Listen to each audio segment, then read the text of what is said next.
right. It says we are live. Right. Just waiting for YouTube to kick in and tell me the same.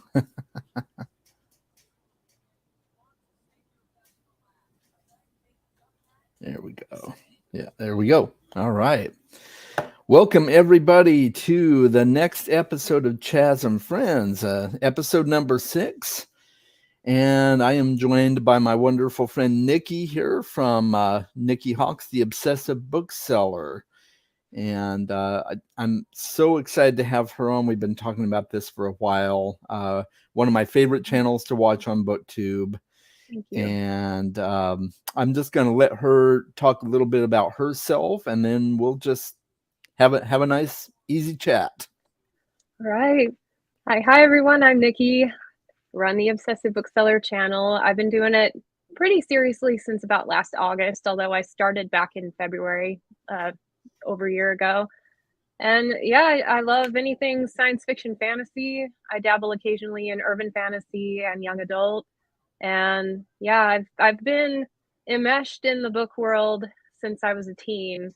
And YouTube seems to be the next evolution of like content creation from where I started. So yeah, happy to be here. Absolutely. Well, very happy to have you, and I agree. I think this is definitely the next evolution from blogging up to vlogging and BookTube. So we had Theo here earlier from Rekindled Reader, Jonathan Russell. So glad to we have can talk him some here. Animorphs. Animorphs, yeah. I'm familiar with the series from back when my kids were growing up, but I don't know much about it. And I'm going to have to catch the replay, but Nikki is fantastic. Oh, thank you. Yeah, she is. Thanks, Scott. Yeah.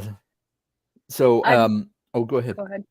Oh, I was just going to say Animorphs are the series that got me into reading. Like those Scholastic book club things went around school, and I saw these kids changing into animals. I'm like, oh, this is awesome.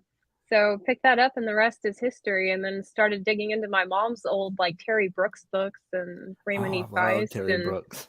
So, because when you live in the sticks, which I know you know what I'm talking about, like you don't have access to used bookstores or any bookstores, so you got to kind of read what you have on hand. So that's probably more of a reason why I got into fantasy over any other genre than anything else, is because it's what my mom loves. So, but yeah. That's awesome.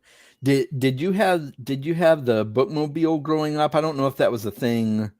Like when I was going to elementary school and stuff like that, we had the bookmobile that would drive through, and like a traveling library. Maybe twice. I can remember it coming really twice. And I remember being the last kid on the bus because I was busy looking around. Everybody else had gotten what they wanted and left. I was like, oh, this is so cool. I actually like entertained the idea of running one of those when I was a little kid. I'm like, this would be so fun. Yeah. But yeah, we did have a couple of those.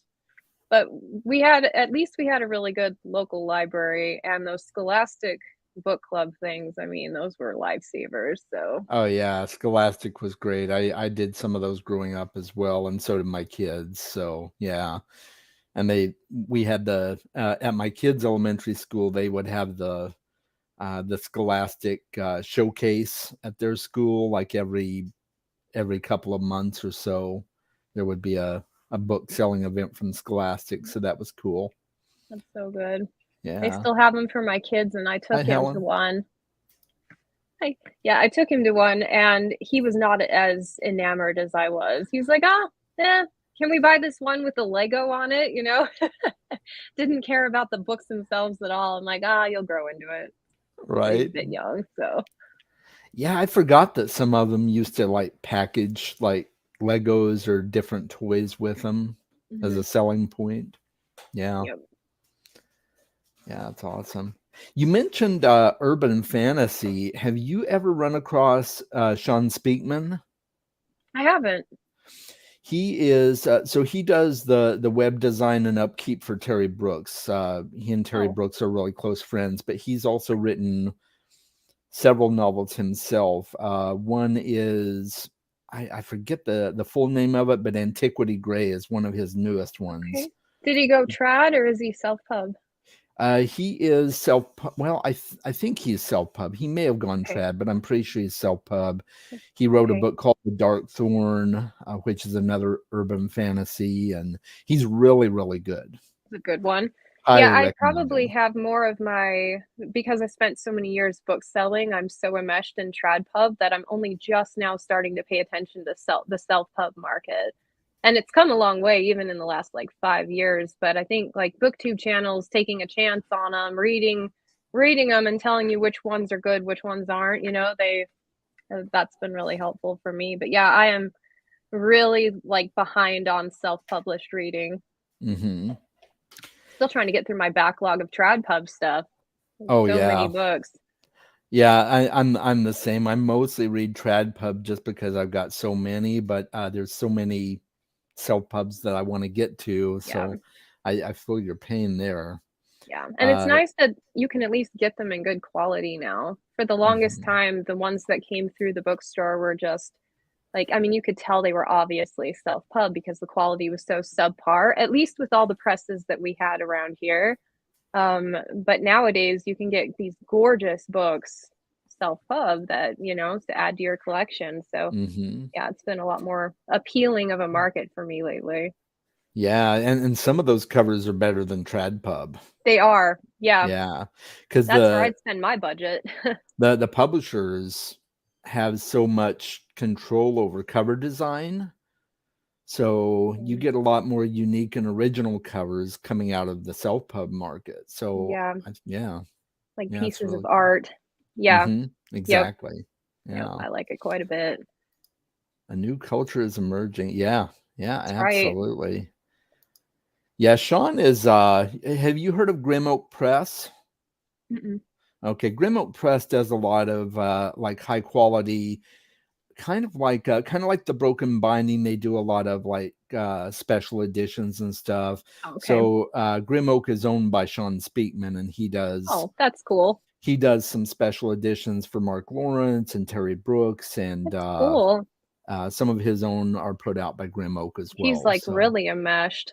yeah, he is. I do tend to trust authors who are really involved in the community, love reading and love reading the stuff that they're writing. So that's pretty dang cool. Yeah, yeah, it really is. Yeah, mostly with urban fantasy, a lot of the trad pubs. I love Alona Andrews is my favorite. Although it took a while, I didn't really like her very first book, Magic Bites, but the rest of the series and everything they've done since has been amazing. I love Patricia Briggs, Kim Harrison, Jim Butcher, like all Oh of those. yeah, And Jim now I'm Butcher's starting to one of get my to faves. smaller ones. Yeah, he's good. I wasn't sure with the first couple of books, but I had a whole bunch Yeah, of them. I got all of the audio books for like $5 a piece like 10 years ago and just kind of breezed my way through the series. And by about book 5 I was hooked. oh So yeah, book yeah. 5 was huge for me. I'm reading book 6 right now, and I'm just loving it. This is actually my first immersive read too, because I'm doing the Oh, cool. audiobook with James Marsters. Yeah. Oh Yeah, he's yeah, good. so I'm reading along as I listen to it, and yeah, he's really good. Awesome. In fact, if he ever did any other production, I would have a really hard time like not thinking of him as Harry Dresden. Like Yeah, he's so tied to the character in my mind that it would be really difficult to hear him do anything else. So yeah, yeah, yeah, he's one of the absolutely. best. He really is. I watched a video recently from Sarah Reeds, and she Mm. mentioned if they ever do another adaptation, she thinks that they should Mhm. do an animated adaptation so Oh, so that he can do the so that voice. he could be it. Yeah, I'd be so on board for that. I would be too. And And I I don't think look up what oh, go ahead. no, go ahead. I don't look up what they look like because it pulls me out of it too much, but I'm like, I don't care what he looks like. Just put him in a large trench coat and a hat and send him off to it. Like we'll have him act. Yeah, exactly. Yeah. Yeah, looks like Theo agrees here. Yeah. That would be great. Um, yeah, the first couple of books, even though I really enjoyed them, Harry was pretty creepy at times, and but he's really grown a lot as I've progressed in the series, and I'm like, okay, I'm Yeah. totally on board. Yeah. And you're at the point where the side characters start becoming more prominent. Hmm. So, yeah, I love the series almost lost me around White Knight and Cold Days. Mm. I liked White Knight a lot more than most people, and I hated Cold Days. A lot of people loved that one, but it almost knocked Okay. me off the series. And then I read Skin Game, and it pulled me right back in. That one's my favorite one of the whole series. So, Wow, that's yeah, he awesome. saved it. Yeah, it's amazing that it book like what, 15? I think that's where it was that he can be just like the best of the series so far. So I'm like, all right, I'll keep reading. Yeah, But and I think he's planning like a total of 25 books in the series from what I've heard. yeah, So something like that. he has no plans on it. Sounds like he has a definite end in mind, but Yeah, he's definitely not done yet. So yeah. In fact, 25's I heard like 17 or 18 was where he was going, but that was before the most recent publication. So he's obviously expanded a bit. That's cool. I'll yeah, take he more. definitely has. Yeah, we'll probably end up with Harry in his mid-50s at this point. Yeah, no kidding. You have to come up with That'll be something. interesting to see. That is something I really appreciate about urban fantasy, though, is for me, a lot of them don't get tired as they progress. Like, I'm loving the Kim Yes. Harrison and Mercy Thompson books as much now as I did back when they first started.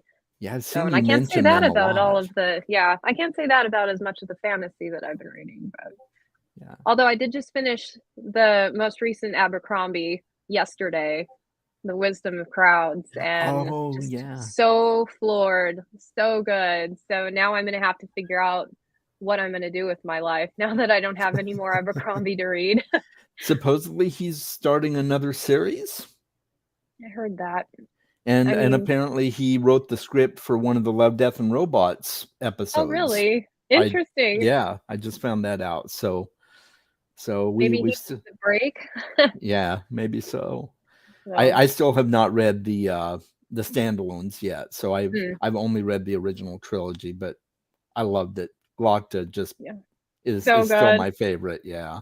Yeah, I think he might be at least top 3 my favorite characters of all time. Yeah, I love easily. characters with a lot of duality and like I just he is so good. And I did those on most of those on audio as well. And Stephen Casey is like superb at Glockta, makes the character in my opinion. I've So heard so Stephen good. Pacey is amazing. Yeah. Yeah, yeah, he's good.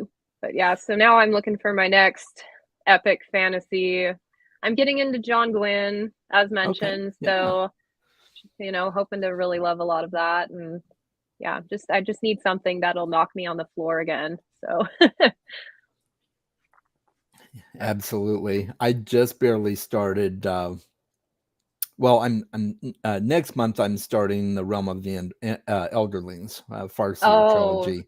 yes, But that's this awesome. month I started the first book in the Expanse series. So Hmm, I watched the entire show, but I've never read the books. So yeah, actually, I haven't watched season 6 yet, but yeah. So finally started reading the books, and so yeah, trying to expand, no pun intended, yeah, my horizons. yeah. Excuse me. No problem. So now how long have you been in the blogging space prior to YouTube? Um, well, it's interesting that you mentioned Robin Hobb because I started in 2012 blogging Okay. because I had finished Fool's Fate by Robin Hobb, and no one around me read fantasy. I'm like, I need to talk to someone about this book. I loved it so much. So I'm like, I'm going to write about it. So I wrote a blog post. No one read it, but it made me feel better to have it out in the universe. Yeah, so started blogging pretty regularly on my book reviews because before that I had this like little notebook that I would print out the pictures and stick them on there and write it freehand. But yeah, things really started picking up for me when I joined Goodreads in 2014 and got involved with Fantasy Buddy Reads, a couple of the challenges they had going back then. And yeah, but yeah, blogging, that's kind of where it all started with like creating content, and I still run it even though I'm kind of transitioned over to YouTube a little bit, but I still run my blog with probably like more attention than I was before I started BookTube because I tend to write my Interesting. reviews first and then adapt them for the YouTube. But That's excellent. I like that idea, actually. It gives you a ready-made script and it's out there for It everybody to does. see. Yeah, that's Yeah, cool. it really helps. And I had a writing mentor tell me, like, always publish your reviews on your own website first. Don't do it on like Amazon or Goodreads because then they own the rights to your content. Oh, So I'm like, true. well, if I'm gonna be publishing, I might as well be doing it for myself and then like keeping it original content. Mm-hmm. But yeah, it definitely helps having a script when I'm trying to keep my reviews down to like 5 minutes because I put that constraint on myself. But yeah, definitely helps knowing what I'm going to talk about. Because when you try to freehand, it takes like 3 times longer to edit, and you have to rearrange things. And yeah, That's I'm true. not about that. Yeah, I tried to do a basic outline for my videos. I don't write a complete review, and so I kind of freehand and kind of don't. I'm kind of in between, but yeah, I get what you're saying though. It does leave a lot more editing to be done. Yeah. I did a recent ramble and yeah, I did it while I wasn't feeling particularly well, but it took me 45 minutes to film the whole thing and probably like 5 hours to edit it just because I made all the right points, but they were so far removed from one another that I had to do it, write down what I wrote, what I said, and try to compose that into something that people could understand. So I'm like, I am never doing a ramble video without at least an idea of like what I'm going to talk about when again, because it was just so much extra work. I almost threw the whole thing out the window and started over again. I'm like, this is just like a headache that I didn't sign up for this week, but I was ahead of schedule at the time, so I had time to mess with it at least. But yeah. Anyway, you mentioned Expanse. How far are you in the first book? I'm about 20% in. I just let's see, trying to remember. I just got to the part where they are about to board the Martian cruiser. Hmm, So yeah, I'm just right at the very beginning of the show. very Yeah, nice. in fact, they just got they just got the message from oh, what's his name, the OPA guy. Hmm, Um, yeah, Fred Johnson. Yeah, they just got the yeah. message from Fred Johnson. So hey, Sean, glad to have you Hey, here. I had a really hard time keeping the different factions straight when I first read the books. Yeah. I mean, the OPA, the Belt, Mars, Earth, like who was doing what sometimes was a little bit over my head. But I thought the show did a really good job at making it very clear cut and really easy to follow. So I thought the adaptation was fantastic. In fact, I think I would have a hard time going back and reading the books after having seen the show because it's Hmm. so in your face and it's so, I mean, they did a great job with it. And I love the books. For me, they were one of the first examples I read of someone who's really good at building good momentum and making Hmm. you feel like you're like just hanging on to the book, careening towards the end. Like I love that about the writing, but yeah, the show did an awesome job capturing that as well. So Yeah, I'm finding that so far with reading the book now, and I'm actually very happy that I started the show first because it gives me something to visualize in my head now that I'm true. reading the books. Yeah, it's a good But point. I'm finding that they did do a really good job, and I think part of that was because Daniel Abraham and Guy Frank were very heavily involved with the adaptation, from what I Yeah, understand, and I think that yeah. makes a big difference. I think even though I enjoyed A Song of Ice, well, A Game of Thrones, even though I enjoyed that adaptation, I think that's what killed it for in so many ways was that George just kind of wasn't involved with it. So Yeah. I think that can make or break a thing. Okay, have a great one, Theo. Thanks for joining us, man. Thanks. Oh yeah, this is Yep. my Slow this is burn. my first interaction with Daniel Abraham. Yep. So I've heard he has a lot of other good series. So maybe I'll move on to those after The Yep. Expanse. Who knows? Yeah. Long Price Quartet. It's funny, I was reading that one about the same time I started Expanse, and my Hmm. mind was like, when I realized it was the same person. Like, oh my gosh, no wonder I like both of them. Because Right. Long Price Quartet, like, I don't know. When you work as a bookseller, you don't have a lot of time to just stand there and look at books. But I Mm-hmm. was like on a break or something, and just decided to pick up something random off the shelves, and I picked up A Shadow in Summer, and Uh-huh. just opened up the first page, and before I knew it, my break was over, and I was like 30 pages in. It was so Ooh. good. It was so absorbing, and books don't normally do that to me, and I don't even normally feel compelled to just stand there and look at one. Like I got too much to do. So Yeah. yeah, that one grabbed me and like made me fall in love with that author. And then I actually did try The Dagger and Coin, read the first book and wasn't blown away by it, so I set it aside and then rejoined a buddy read a couple years later and made my way through the series and ended up absolutely loving it. But yeah, that slow burn, you have to be patient, but at least there's no shortage of people on the internet now talking about how it's worth it. Mm-hmm. Whereas before we were like, well, we're just taking a chance here that it's going to go somewhere, but now you know it's going to go somewhere, so it's going to be awesome. Right. Yeah. I hear Alan from the Library of Yeah. Alexandria talk about it a lot. They call him the long Yeah. price prophet because he's constantly trying to get everybody to read it. And is it a Good. Flintlock fantasy? Not really. No. Okay. It's one Okay, of those good. things that doesn't fit in any particular category for me. The world building for me felt completely original, a magic system that I've really never seen before. And Okay. one of the things that got me, I love world building right from the first page, and they have these cool, like they speak with their body Okay. essentially. Like everything they say is followed with a gesture that enhances whatever they're saying. And that was Interesting. clear from the very first page, and that's what kind of got me in. Like, oh, that's really cool. So, and I've already read the Age of Ash, the newest one that he has out, and yeah, I Right. really love that one as well. So yeah, I'm on board for anything he writes. Although he does have a 4-book urban fantasy series. I read it with a friend of mine, who he also really loves Daniel Abraham's writing. Had read everything up to that point. We both dived into the urban fantasy and hated it. Was that Did the not like it Dragon's at all. Path? Dragon's Path was a fantasy one. This one's called Okay. Unclean Spirits, Oh, I and haven't heard of that one. it's written under the pen name M.L. Hanover. Oh, I've heard of Hanover. Okay, I didn't realize that Yeah. was him. He loves Yeah, pen names, doesn't he? yeah, he sure does. And that one, for me, that one was, it's not that it wasn't good because it was an urban fantasy. It wasn't good for an urban fantasy. Like we did not enjoy it at all. So I never continued, but I'm like, oh, well, maybe at least he's good at fantasy because that's my jam anyway, right? Yeah, exactly. No. Looks like Jonathan has a question here. Was there a A mime mime character? character? No, but that's a From missed opportunity.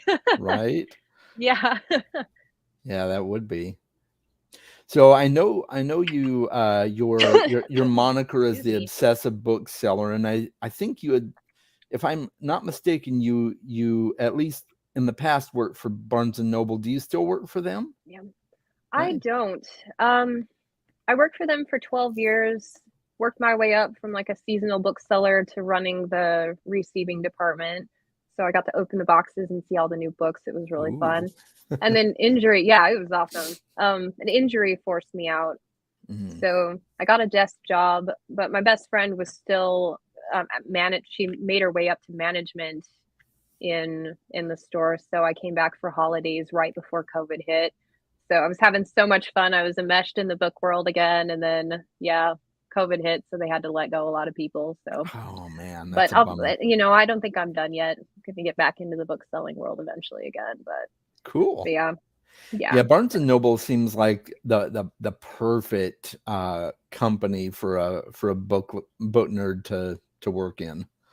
So yeah. I mean, people have this perception that if you work in a bookstore, you just get to sit and read all day, which might be true if you work in a small one, but this one with like there's never time to sit. There's so much product to get out. Like that's how I got injured, is a overuse injury. So oh wow.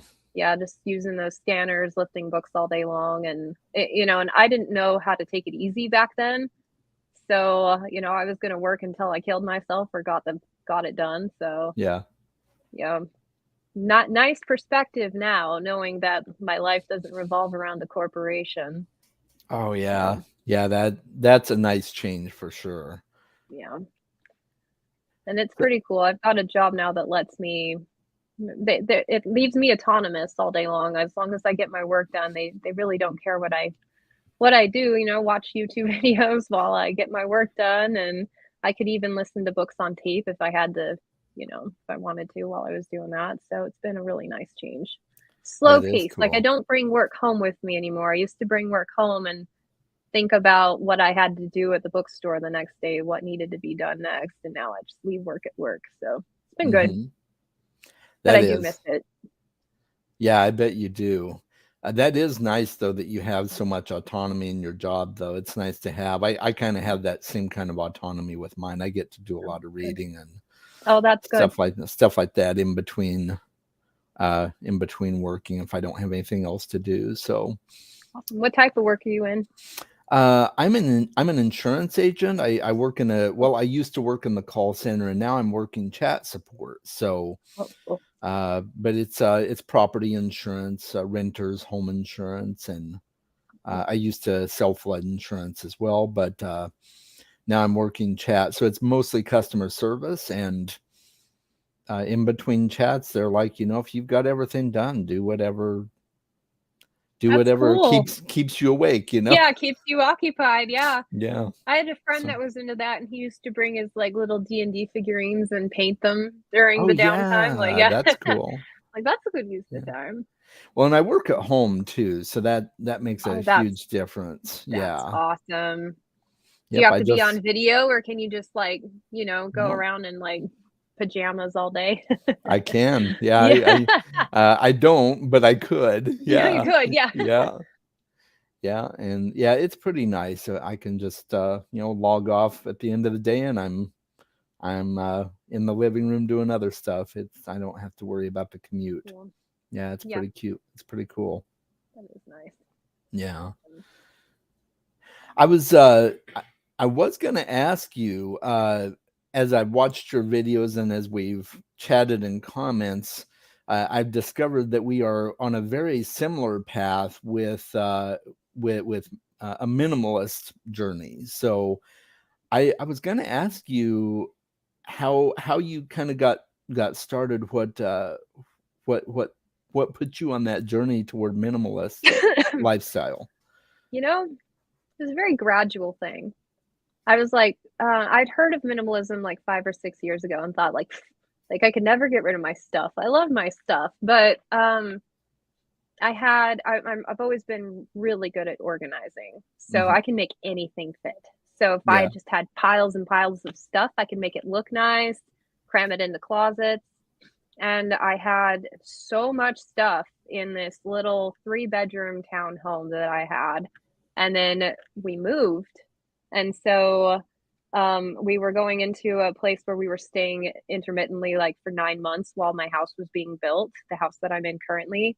And that was the worst move of my life. I ran out of boxes. We didn't have anybody to help. At one point, I was carrying like stacks of papers from my closet and just dumping them in the back of my car and taking things over, like just free floating.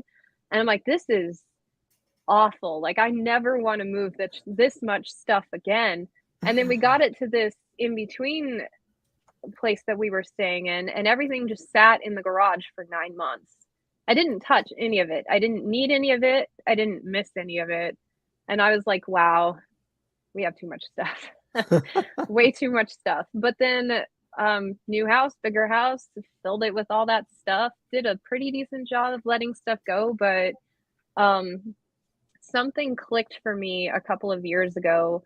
I was pregnant with my son and kind of stuck in bed for a few weeks.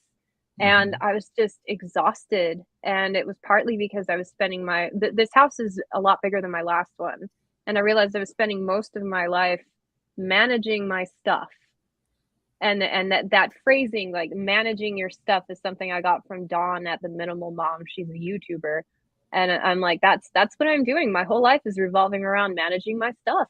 And so I ended up like just very slowly consuming content while I couldn't actually do anything about it because I was stuck in bed, just watching all these decluttering videos and kind of getting inspired. And but I'm so sentimental with my stuff that I had a really hard time letting things go. So I've slowly over the last couple years developed my own system to help me counter that. to the point where it's a strong enough system that I'm writing a book on it. And it's really helped me. And every single like month and year that goes by, I get a little closer to where I want to be, where I'm not managing everything all the time. It even helped me curb spending. Like when the pandemic hit, I was ordering so much stuff on Amazon, and nothing that I had done before in my life could keep me from buying stuff. Like money wasn't an incentive, nothing was an incentive. But what finally did it was I got so sick of handling the packaging after the stuff came, and I got so sick of handling the returns when they had to be made. So I just stopped buying stuff and I'm like, wow, life is so much better now without all this extra crap to take care of. So yeah. But yeah, the book, my book room is my last frontier. I know people like look at this in massive collection and go, minimalism? Like, really? I've had someone comment directly, like, you make me laugh. Like, you say minimalism, but look how much crap you have behind you. I'm like, well, I'm working on it. Because it's not about getting down to nothing. It's about getting down to the stuff that you find value in and that enhances your life. And so that's kind of been where I've been with that. What about you? What got you into it? Oh, several things. I've kind of always been on the search for a more simplistic lifestyle, but I encountered Josh and Ryan, the minimalists. Oh yeah.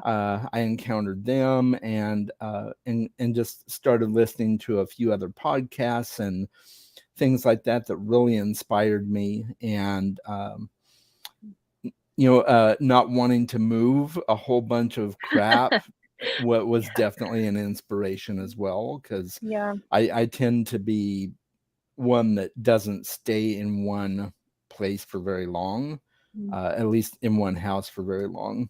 I rent currently, and we'll see what that turns into when my lease is up, because rent's crazy right now. Yeah.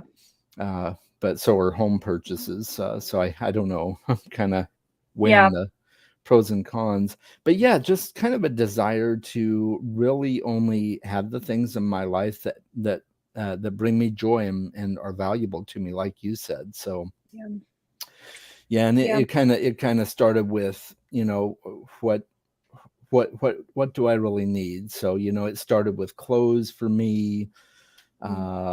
It started with just a lot of different lifestyle changes. So and some people can go like in Goodbye Things, that book. Yes. He just like changed his mind on everything and just got rid of everything all in one fell swoop. I could never do that. I know that a lot of people can go through that extremist. They have that aha moment, but I've got such an attachment to my stuff that it's taken a while. It's definitely been a process. So It is definitely a process. And Sean was asking a great question here. How does one who can't stop buying books faster than they can read implement a minimalist lifestyle? And it's different for everybody, right? I mean, for me, it was I only keep physical books for the books that I absolutely can't imagine having anything else. Like a lot of my Neil Gaiman books and books that I love and cherish, and everything else I buy on my Kindle. And like long book series too, I buy on my Kindle, like Dresden and The Dark Tower and stuff like that. Unless I find a book that I just feel like I absolutely have to have a physical copy of, I just buy it all on digital. That's my method. I don't know about yours, but well, I mean, my method used to be working at a bookstore, especially when employee appreciation came around. I'd buy everything that even remotely interested me. I'd buy not just the first book, but the whole series. And it wasn't until years later when I finally started reading them that I'm like, oh yeah, I bought the first book in this, the whole series here. I read the first book and hated it. Now I'm stuck with like sunk costs, like I spent the money on this already. It's not doing me any good, but I spent the money on it. So, and I'm still a huge book collector. I love hardcover editions. I'm still bringing stuff into my house. I think the difference is now is I'm buying the stuff not just because, it's available and it would be kind of cool to have, but stuff that I can actually, like, I get excited about and that I'm really excited to read within the next, like, year or so. So that's kind Yeah, of what my benchmark has been. I And then like on that. top of that, like, I kind of look at it as if this book was available 6 months before I could buy it, like as an ARC, would I be like so excited to read it? Would I be willing to drop everything to read it? And if the answer is yes, then yeah, I'm okay bringing a copy home. And you know, the more we read, the more we know what we like. So it's easier to predict what series are kind of safe bets, if you will. So, but I mean, you've seen my series. I've got stuff on here. I've got stuff that I've been hoarding for 20 years in here, and I'm just now starting to go through and start reading some of it, and I'm finding Hmm. a lot of it to be quite dated. Because when I got it, it was at least 10, some of them are like 10, 15 years old at the time when I got them. So now I'm reading them now and I'm like, God, I'm like 20 years too late on being in like the stream of popularity with these series, and I'm hoping to find a couple of hidden gems, but I'm finding more. I'm getting rid of more than I'm keeping now, and that's a surprise to me because when I started Hmm. this project, I figured, oh, I'm going to read some awesome ones. I'm going to hoard most of them and then I'll get rid of the occasional one here. But every shelf I've done so far, I've cut in half almost with what I'm willing to let go.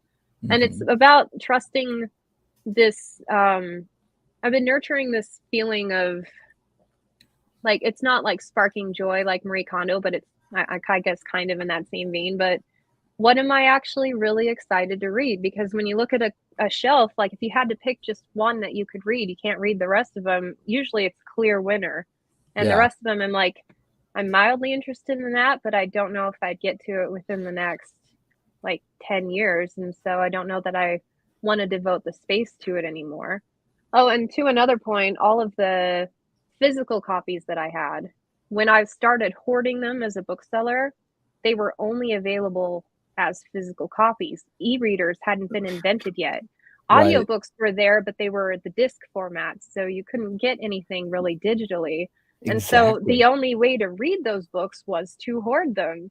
And nowadays, like I don't need the physical book taking up space in my collection to eventually enjoy it. Like everything is so readily accessible now that I don't need to hoard anymore. Hmm. And that's been very freeing for me because that FOMO, you know, fear of missing out on all the ones that I might be letting go. I'm like, well, I can probably still pick up a copy if I ever like really felt compelled to go back to that one. But Hmm.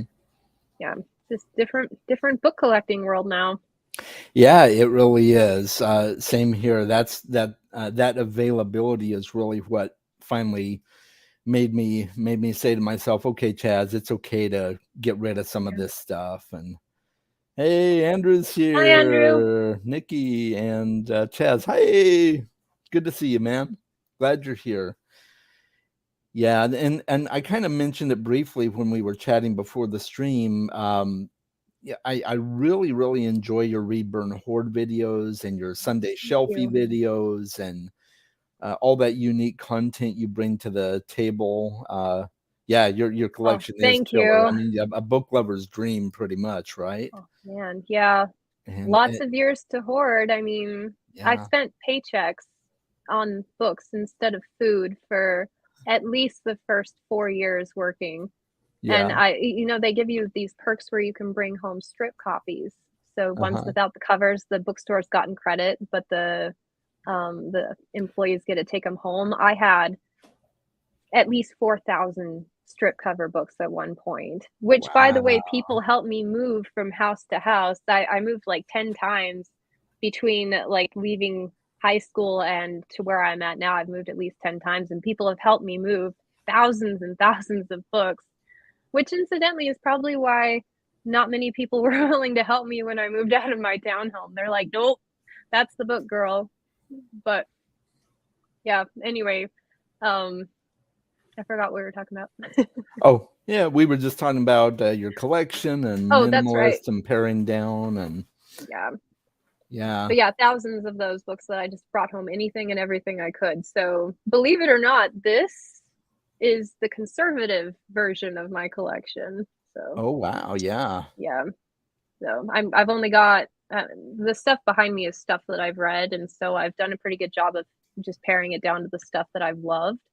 Uh-huh. And then, I mean, the Reed Bernhard stuff, you see what I'm doing with my unread stuff. So, Yeah. yeah. So you're But saying that at one point you could have started your own lending library. yeah, it's plausible. In Yeah. fact, with I've got a whole bin of stuff that I'm donating, a huge bin in the garage of books for donation, and my husband and I very seriously entertained the idea of opening a used bookstore with just all of my excess books. So, Interesting. Yeah. yeah. She has proof room. Yeah, the Yeah. book each Ed room Cannon, has a bookshelf that opens up into another room, a hidden passage. right? Mhm. Yeah. That would be kind of cool to have something like that. I went to Parade of Homes home. It's a thing that's really big where I live. They build these beautiful houses and then they open them up to the public to go tromping through for a week. I would never do it, but anyway, someone had a bookcase that they built in that was a door to another room. I thought it was Oh, so cool. wow. That is So cool. I always wanted one of those, but yeah, Yeah. cool. I could see myself having fun with something like that. They're Yeah. really neat.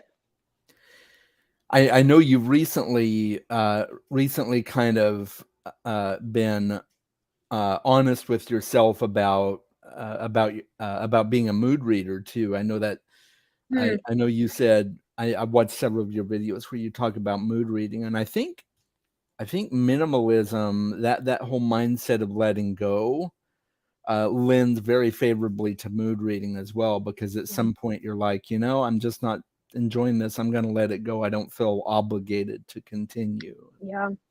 I noticed that it's kind of a shift in my entire life, if you will. Like my whole life up until about a couple years ago was incredibly planned out. Like I thrived on plans. I had a plan and I'd go for it until it was done and then create a new plan. And it's only in the last couple years where I've started to realize that it's when things don't go according to plan that the real living is found in, you know? Yes. And Mhm. so I started noticing just that in my personal life, and then as far as books are concerned, the more I had things planned out, the more bogged down I felt, and then I'm really bad at keeping on schedule with reading. I can't say, "Oh, yes, I'm definitely going to be available next Tuesday for the buddy read I signed up for months ago," but the my reading never lines up with that, so I'm forced with either being late to it, missing it entirely, or stopping the current book I'm reading to pick up another one and then having this snowball effect of like, Mhm. okay, well, I put this one down to get that one, but then this book review, oh cute, this book for an arc that I've been wanting became available. So now I got to stop what I'm reading here because I really want to read that one. And then I get myself into these huge holes of books that I'm enjoying that I want to finish. And it sends me into a slump and it takes me almost like 3 months to dig myself out of it. I'm currently in the middle of a dig out right now, and I'm like, it doesn't free me up to read whatever I want.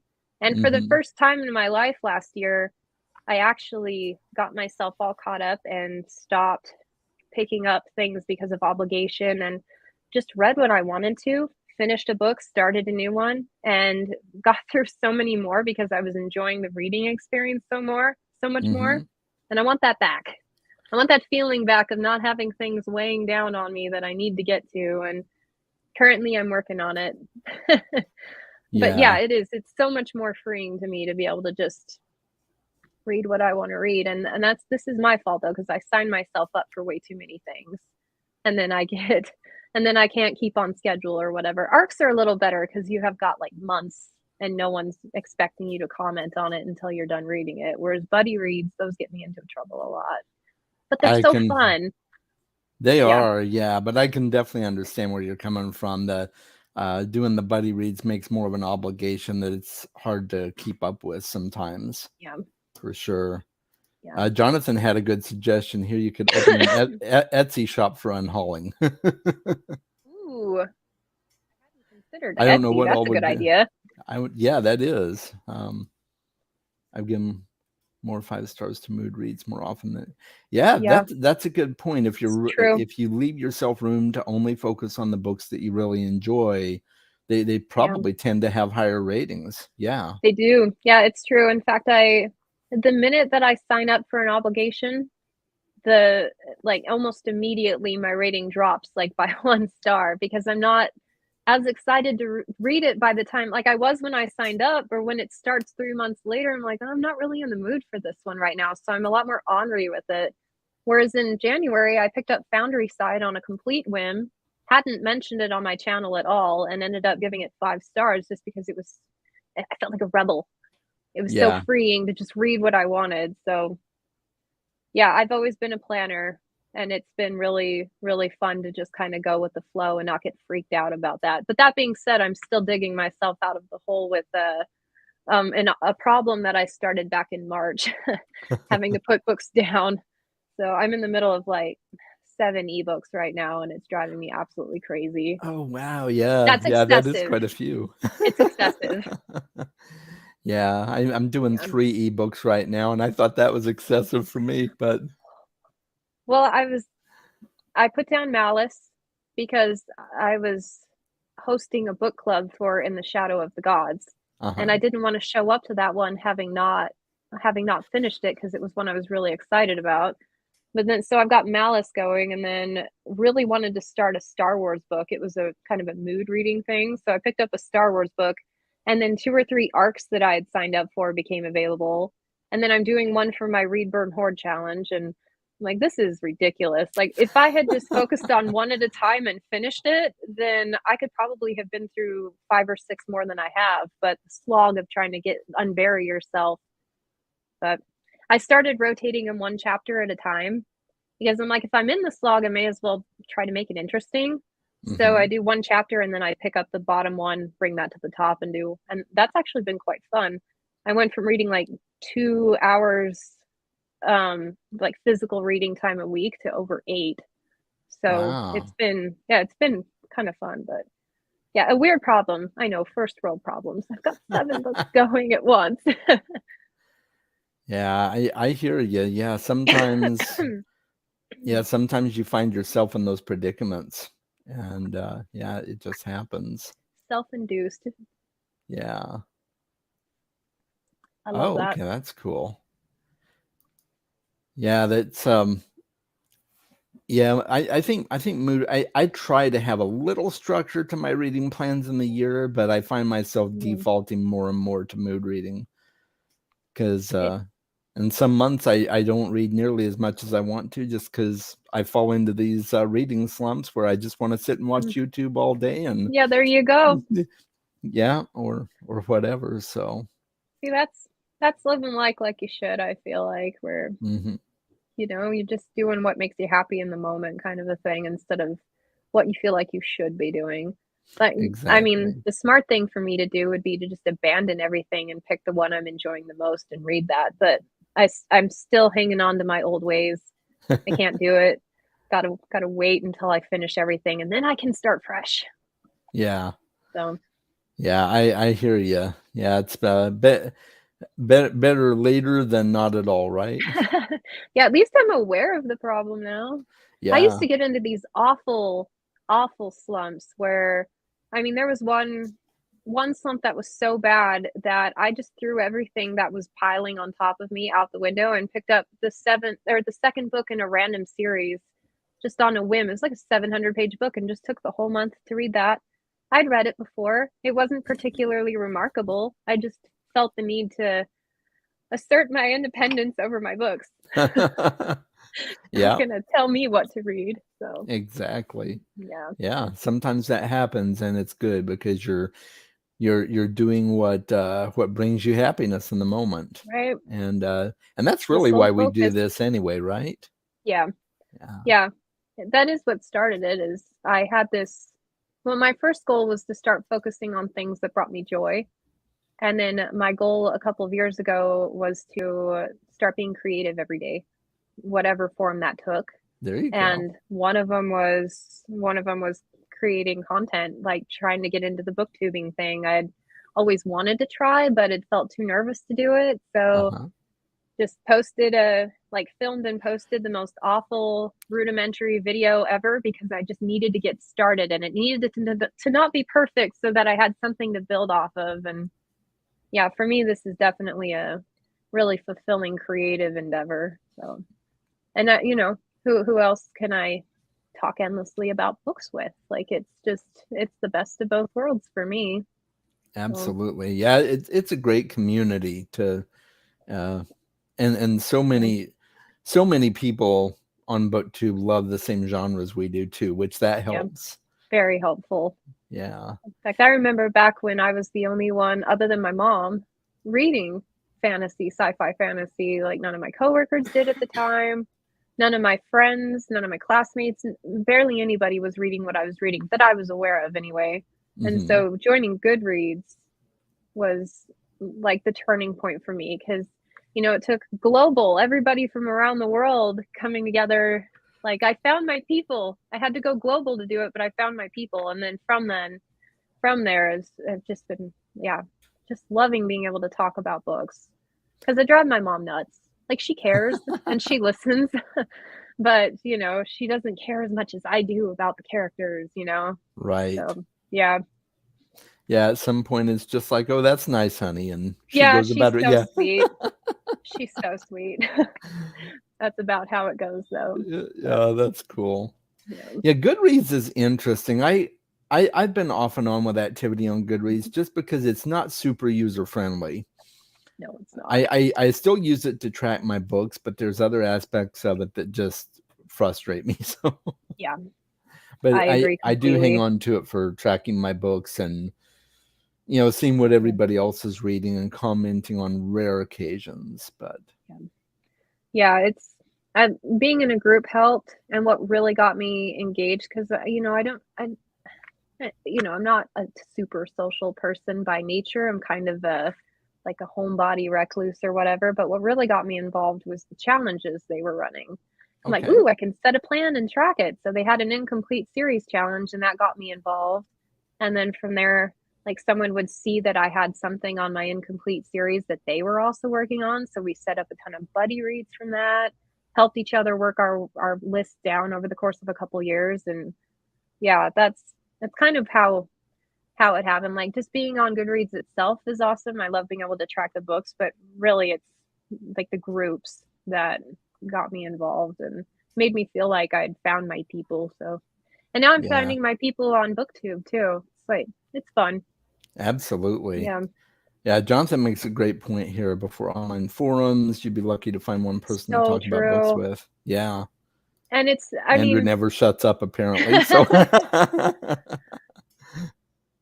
yeah, it's so true, because I mean, even when in high school, when people saw me, I always had a book with me. I was the book girl. I always had a book, and people would start conversations, but they're like, "Oh, but then they'd only read one fantasy series or two and absolutely loved them. So you could have a dialogue about that, but then they don't really read much beyond that. You know what I mean? So hmm, you can't get into the, like, oh, did you know so and so has a new book coming out? That kind of geeking out that really only happens when you've got a lot of people truly enmeshed in the genre. So hmm, yeah, yeah, it's been really absolutely. cool. Yeah. Oh, that's funny. Yeah, you have your online friends for that. Yeah. Yeah, I've been there. Yep. It is very cathartic. Yeah, that's right, Jonathan. Uh, Nice to find a community to talk about stuff with, and um, It's so profound. I have these profound experiences with books. Some of the most amazing feelings I've ever had in my life, and that's, like I said, that's why I started a BookTube channel. Because or not a BookTube, my blog. Because I'm like, I just gotta tell someone about this. Like, this is nuts. I don't have anybody to talk to about how cool this is. So, right. and now a lot of people are reading Robin Hobb. Even back then, there was only a couple of people in my online social circle who had read Robin Hobb. So I was just still out on an island, but at least I found people who understood what geeking out about books felt like. So, and that's not a problem these days. A lot of people are reading and loving Hobb, so making me very Yeah, happy. I'm I'm very much excited you're looking getting forward into to. it. Yeah, Yeah. I was on the fence for it for a long Excuse me. time, and then I've just seen so much praise for it. I'm like, okay, I've just gotta bite the bullet and at least give it a shot and see if I Yeah. like it. And I have high hopes. So It's hard now talking about Realm of the Elderlings because it's so talked about. And back when I read it, I'm pretty sure only Live Ship and the Farseer were out. So Rain Wilds hadn't been written yet. The Fools, I think the Fools had, but I hadn't gotten that far yet. But anyway, my point is the first book was good. I really enjoyed the characters. I remembering more about those books than any that I had read recently. Okay. So they stuck with me. And part of that's her slow pacing. Like, she really enmeshes you in it. But you can't read the first trilogy and have the magic. You know what I mean? That's the thing. Like, it's wonderful. And in hindsight, it means so much to me. But while I was reading it, I'm like, this is pretty good. This part was kind of slow, but overall it was pretty good. I'm not sure I like the direction, whatever. And then, reading the Fools one, like, okay, I'm in. Anything this woman writes, I am in for. And then I did Live Ship and Rain Wilds and the most recent trilogy, and now I'm just dying for more. I remember when the Fool's Assassin, the first book in her most recent trilogy, came out, I was kind of following online, and her editor said, well, she went on vacation and then came back with a manuscript. So I'm hoping she does that again with something new in the realm. I would really love to read more. Yeah, I can imagine she'll still keep writing, even if it's not in the Elderlings world. It's probably, I'm sure she'll crank out some great stuff. Apparently, Andrew doesn't like Rain Wild. You know what's funny? I've seen so many, including Andrew, I've seen his reviews on the Rain Wild, and it hurts my heart because I loved Rain Wild. And I'm trying to figure out what I saw in that series that nobody else, there have been a few. I've had a few people going like, Solidarity, Rain Wilds is awesome. But I loved that one. And I think part of it is I am really drawn to dragons. Mm-hmm. And I love dragons that are very bestial. They don't think and act like humans. They're very much their own creatures. And I thought Robin Hobb's dragons were superb at that. And I also discovered recently while reading Joust by Mercedes Lackey that anything that details the care and keeping of dragons on a very nuanced, like, day-to-day basis is something I eat up. That's I've cool. always wanted to be a dragon caretaker. And so that book, it's this really long, drawn-out journey where they're taking care of the dragons. They were petulant, though. That's why I like them so much. They were petulant because they were very much their own creatures and very entitled. And yeah, I loved it. And that I seems think to make sense for a dragon to be like that. Very entitled. Yeah. And I also think a lot of people probably struggled with the younger character work. There's a lot of young characters in that series. Mm-hmm. And for me, it was just more Robin Hobb. Like, no matter which character or group, like age group or whatever of characters she's focusing on, she's really going to enmesh you into their problems, their lives, what they're dealing with, that kind of thing. And then on top of all of that, the exploration aspect. Like, I had been reading this series for years, and finally we get to learn more about the Rain Wilds, which is an exotic location. And I thought the cultures within it were so cool. And just the sense of discovery blew me away. So I'm so sad that Rain Wilds gets a bad rap and that people didn't like it as much as I did. I see their objections, but I also still absolutely love that series. And but I'm like, is it just because I love dragons that much? Right. And maybe other people don't quite connect with the same. But there was a reveal in that, no spoilers, obviously, but there was a reveal in that series that is one of my single favorite things in the entire Elderling saga. And so for me, it just holds a special place. So anyway, that's the aspect. So, but to me, it was just more Robin Hobb. Mm-hmm. Like, she's going to take you into the grittiness of whatever group of people she's with and show their worst and best sides. And I thought it was good. So. Well, maybe I'll end up liking Rain Wild as well, because like dragons are my absolute favorite fantasy animal of any. I I eat up Mine too. dragons. I'll read anything with dragons. So yeah, give me more dragons. So I have a feeling I'll probably end up liking at least that aspect of it. So Hopefully. I'll hey, be very Shad, what's interested. happening? Hello. I'd be very interested when you get to that point to see if you what your take on it is, you know. I mean, it Yeah, seems like the overwhelming majority didn't like it as much, whereas I mean, if I were to rank all of her series, I liked it better than the first Farseer trilogy, but it's still second to last in line of my favorite sets of books from her. So, I don't know. yeah. Hard to rank Robin Hobb within herself, but Oh yeah, I bet so. Yeah, Andrew recommends Dragon Dragon Mage Mage. by M.L. Spencer. I've heard a lot about that. It's definitely on my list to read. Yeah, that one is gorgeous Yeah. cover. Oh I've yeah, really the cover's appreciated brilliant.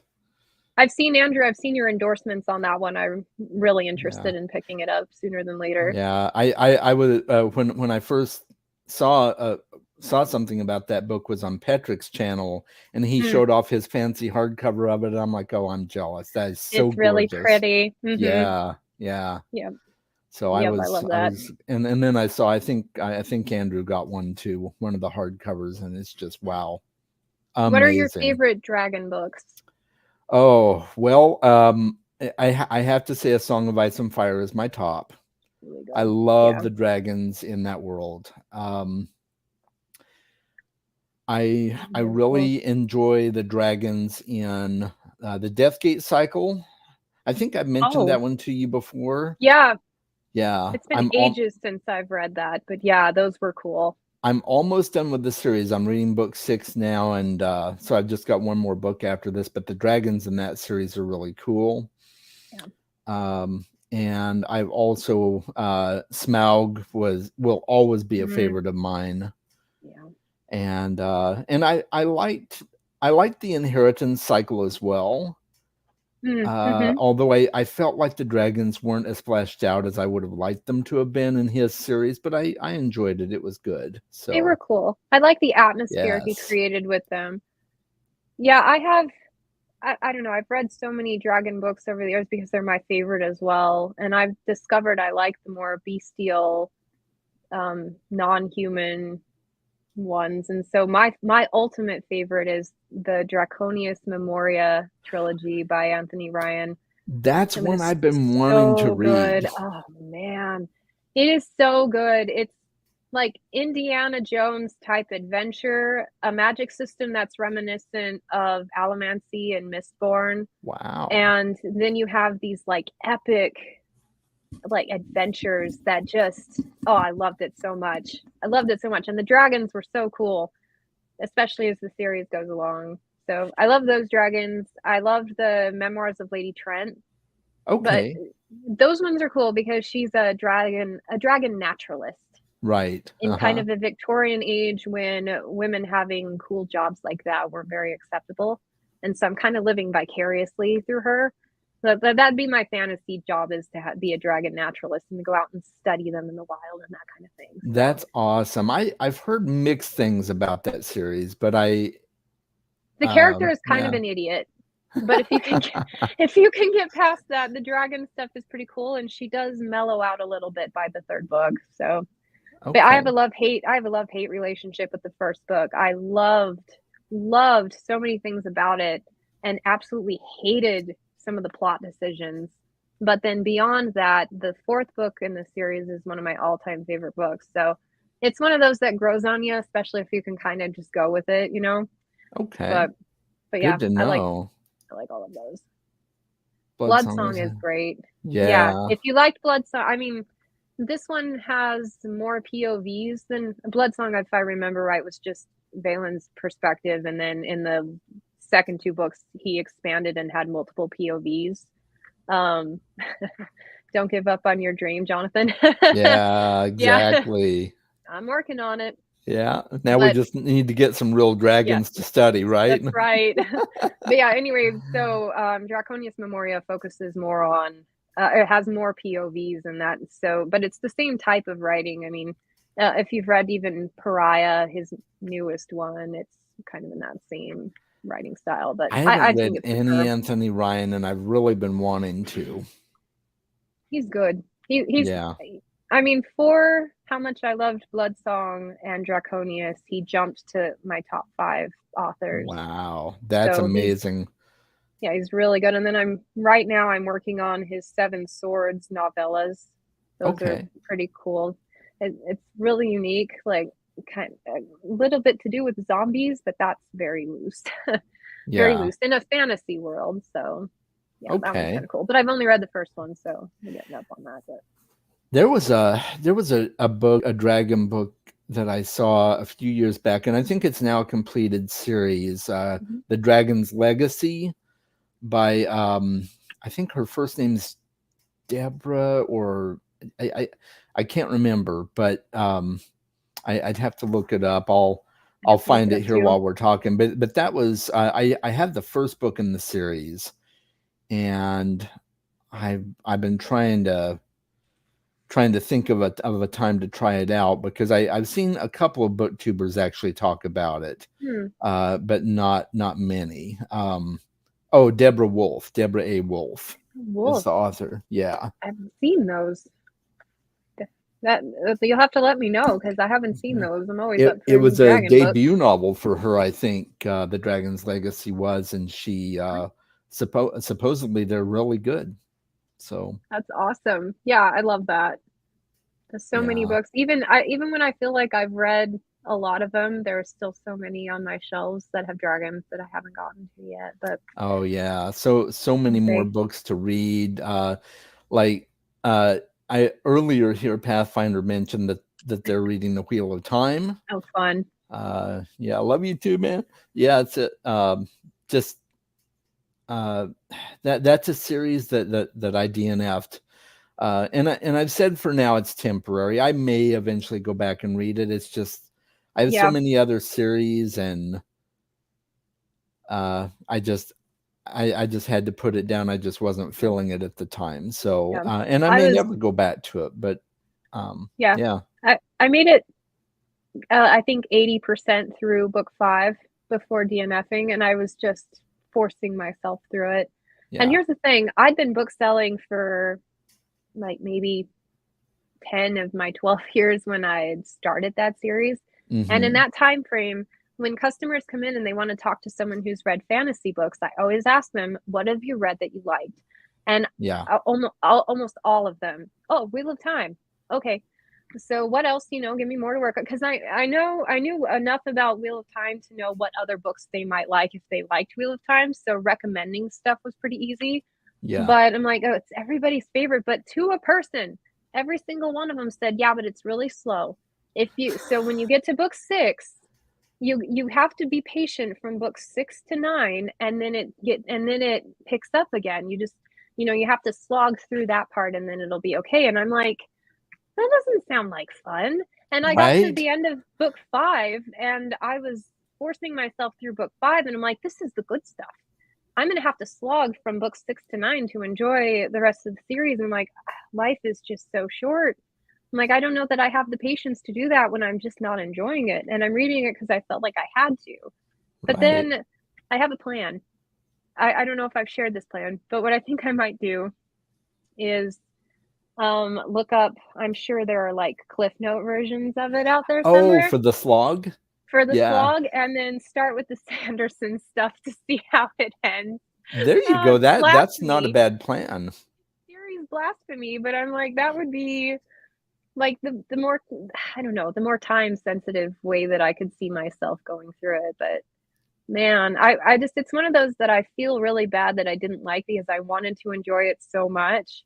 But I Yeah. had trouble with the first book, even like he met like how many umpteenth fat innkeepers did they meet along the way? And I know that's the style, and I know that slow burn is what people like about him and being able to go along on the journey. But I think had I started the series back when it first started coming out, I think books like, I think they were only through book 5 or 6 when I was in grade school. Had I started it then and gone on this journey with this author over X amount of years and got to read one every 3 or 4 years, I think I would have enjoyed it a lot more. But coming Possibly in so. with the Yeah. series complete and trying to read them back to back was just way too much. So, Yeah. I hear you there. Sean says it took the pandemic to get Oh, him through it.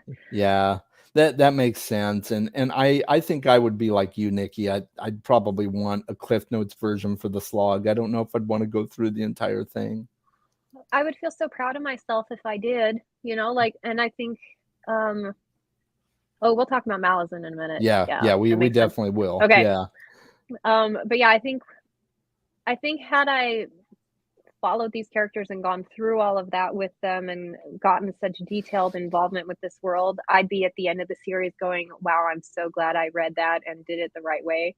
But I look at my TBR. There's so many other books that I'm so excited to read. And part of my minimalism thing is only focusing on the books that are incredibly high priority and kind of letting the rest, being okay with letting go of the things that I feel like I should be reading. So Absolutely. I'm like, can I call myself a fantasy lover if I didn't love that series? And that's kind of something I had to come to grips with for so long. I'm like, literally everybody I know loves the series. Thank you for helping me out. Yeah. So being another DNFer, but like, yeah. In fact, I will say that my video about DNFing the Wheel of Time is my most watched video on the channel, I think, just because there are so many people that love it. And thankfully, I think I did get a few thumbs downs on it, but I didn't get any negative comments on it. Oh, nobody hating on. Yeah, I was worried about getting hate comments, and I didn't, because I think a lot of people understand that it's a lot for some people to get through. So, even all those, I'm with you, Nikki. Yeah, even all those customers that came in, they're like, you got to brace yourself. The slog is coming, So, absolutely. Yeah. And then Malazan, it hasn't been as bad as the Wheel of Time experience for me, but it's definitely, it's a lot. It's a hard sell. Deadhouse Gates was really tough for me to get through, just because it was so slow in parts, and I didn't understand what was going on and stuff. But what was your experience with Malazan? Well, when I was 16 years old and a fresh, bright-eyed bookseller, they said, you can check out hardcover books. As long as you leave the cover here, you can take them home and read them and bring them back. And the first one I chose was Gardens of the Moon, because it had such a cool cover.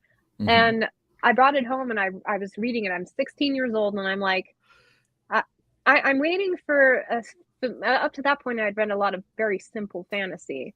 And I was waiting for the same name to come up again in rotation. I'm like, okay, I'm waiting for a character that I can follow that I already know exists in this world. But then he just kept adding more and more characters. And finally, my eyes were reading, but I wasn't absorbing anything. So I brought the book back and I'm like, that must just not be the series for me. And so flash forward so many years, so many people hail that as one of their all-time favorites, one of the most brilliant things written. And I'm like, I'll try it again. So I set up the buddy read for it on Fantasy Buddy Reads, and a whole bunch of us started it all at once.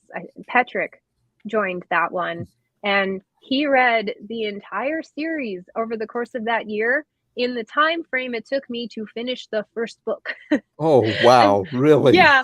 And he's laughing at me, and I'm like, he's like, well, maybe you'll finish but it was true. I had such a hard time. And part of my personal problem is I am such a perfectionist. And I don't want to go back and read this again, because people are like, oh, you're going to have to go back and reread, or because you're going to miss stuff. So I'm like, that's not happening. I'm going to do it perfectly that first time. So I have my Kindle version of it. I read it physically. And every single new name or place that came up, I would do the Kindle X-ray to make sure that I knew where I had seen them before, and I would cross-reference. That's why it took me a whole year to get through it. And so, by the way, this is also why I don't think it's a very recommendable series, because I'm like, I can't put you through that. I can't volunteer you for that. I'm never going to tell you to read Malazan. But at the same time, if you do, anyway. So I did the same thing with Deadhouse Gates, and it took me about another maybe 3 or 4 months to get through that one. And I took a break of a couple of years before I finally committed and did the same thing where I cross-referenced and knew who everybody was at least acclimated and oriented with who was in this world, that made it a lot easier, because I find in any series, once I get lost, I'm lost forever. Like I'm Yeah. so disengaged. Once I don't know what's going on, I'm disengaged and I don't care anymore. But with this one, yeah, and then by the time I got to Memories of Ice, which is the one you're starting soon, Yeah. Mm-hmm. that one flowed so much easier because I've heard that. because I had been with the characters. I knew who everybody was, even the most tiny detailed, like random person. I knew who they were. And I didn't have to look up quite as many names. And so I could just get into the flow of the story. The story was amazing. And Memories of Ice is one of my personal favorite things I've read over the last few years. It was so good. And I think part of the reason I found it so good is because I cared about everybody. Mm-hmm. So when something happened to this tiny side character, like I felt it, because I'm like, oh, I know who that is. Yeah. But I mean, a lot of people don't read it quite as particularly as I did, but there's so many tiny pieces of world building in that series, that just little nuggets that he throws in there, and you're like, you trust that he's going to explore more of them later. And each one that he did explore, there was one thing he mentioned in Memories of Ice, no spoilers, but he expanded on it within that book. And I'm like, oh, I was thinking we'd have to wait tons of books to get that. And it was such a good payoff. And That's like great. cinematic, like the way I pictured that story in my head, it played out very cinematically, where if it was on the big screen, I'd be like, whoa, experience. Like, it was so good. So yeah. But see, here I am complaining about going through a slog of Wheel of Time, as opposed to how much out of me Malazan has taken so far. But I Yeah. think the difference is all of those little nuggets of really cool world building that he puts in there that have me interested on continuing the series.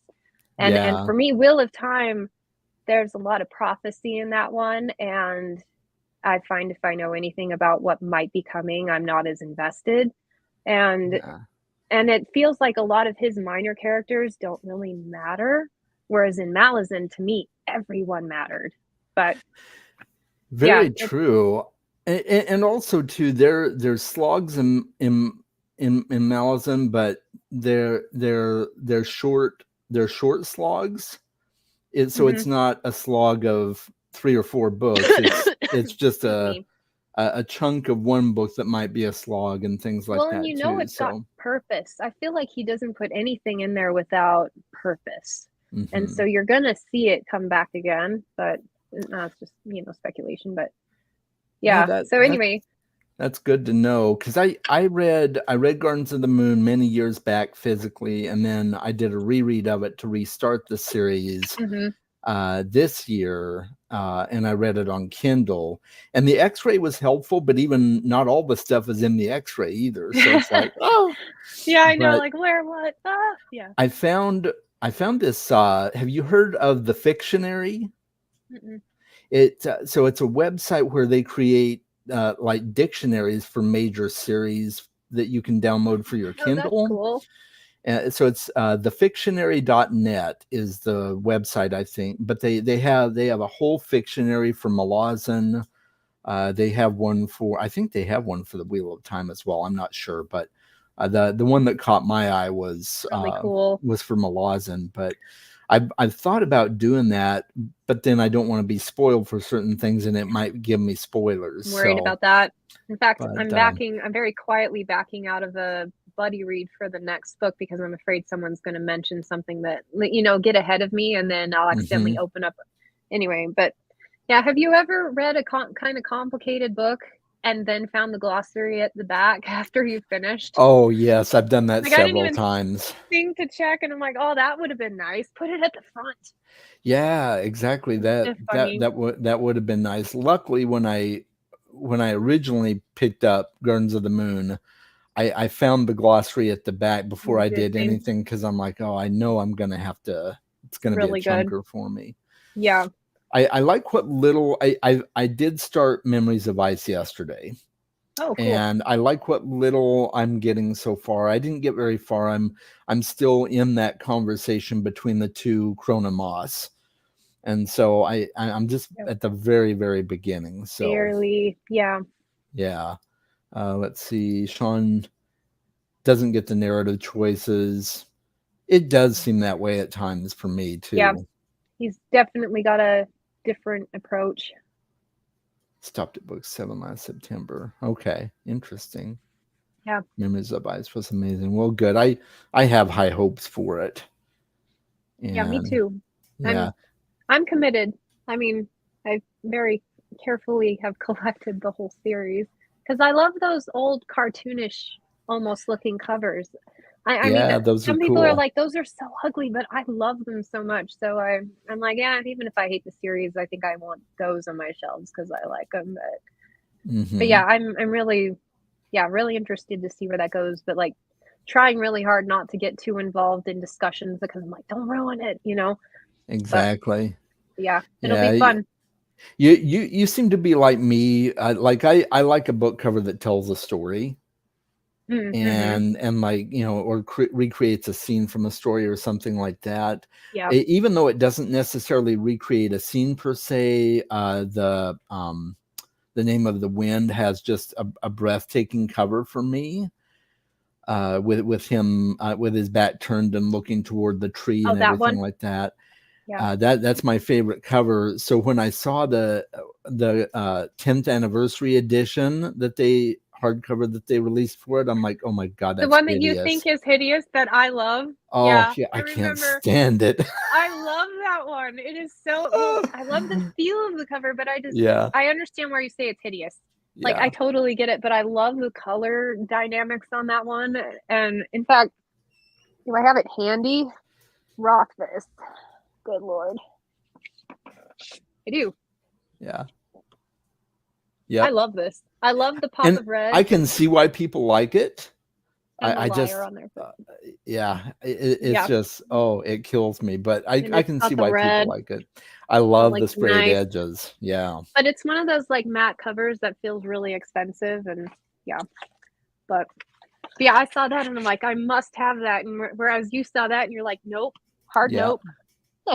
I'm surprised he hasn't done one for the Wise Man's Fear yet. I But remember someone saying that the 10th anniversary has come and gone. There was supposed to be a 10th anniversary edition, and it's like year 11 or 12. So they're probably holding it for when and if the final book comes out. Maybe they'll do a 15 year. Who knows? yeah, that's But true. Have you read Slow Regard? I have. Yeah. I know that's one of the ones you really like. Yeah. I have some I have some words about that one. And she's one of my favorite characters in the series as well. Yeah. But I feel like that book was a writing exercise where he even admits it in He the like does. that it was just more for him. But see, I was hoping to get any sort of background or in-depth exploration about what makes that girl tick. I Mhm. also wanted a backstory, some sort of revealing thing of how she got to where she was. And it wasn't, it was just a day in the life. Mhm. And it gave me nothing that I've been craving about this character. In fact, if a third book ever does come out, I'm hoping we get some more answers on her and some really cool in depth because that book pissed me off so bad. I'm like, this is not what I needed it to be. It was beautifully written and really cool, but that one, yeah, that one just, oh, it rubbed me the wrong way. Like, how self indulgent. He knew it though. I mean, it's fine. Oh Like, he yeah. admitted it. So, He but knew, it just and didn't I think he intentionally holds a lot of that stuff to his chest. I think when and for if the we get third. Doors of Stone, he'll reveal probably a lot about her. And I'm hoping for a lot of answers in book 3. I want Yeah. to know more about the Chandrian. I want to know more about Yeah. the Cathay. I want to know so much about all of these that Yeah. yeah, I'm hoping. And you know, even though I understand why it was in there, we don't need more Florian sex scenes. I think he got his thing Hopefully, out. Yeah. he takes some feedback on that and matures the character a Yeah. bit. I have to Yeah. say though, that was my favorite. That was my favorite series for the longest time Oh yeah, until it's still one of it mine. became absolutely evident that there wasn't going to be a third one anytime soon. And so I won contests at work for hand selling the audio version of that book, like, Oh, I because wow. I loved it so much, and so I apologize to everybody who I encouraged to read it before the 3rd one was even on the horizon, but back then, books came out when they were supposed to. There wasn't a lot we were waiting on back Yeah, when that that's one was very starting to get true. written, so, I mean, Yeah, Song of Ice and Fire is an exception, but even then, the Dance with Dragons had just come out back when hmm I first started reading this one, so yeah. yeah.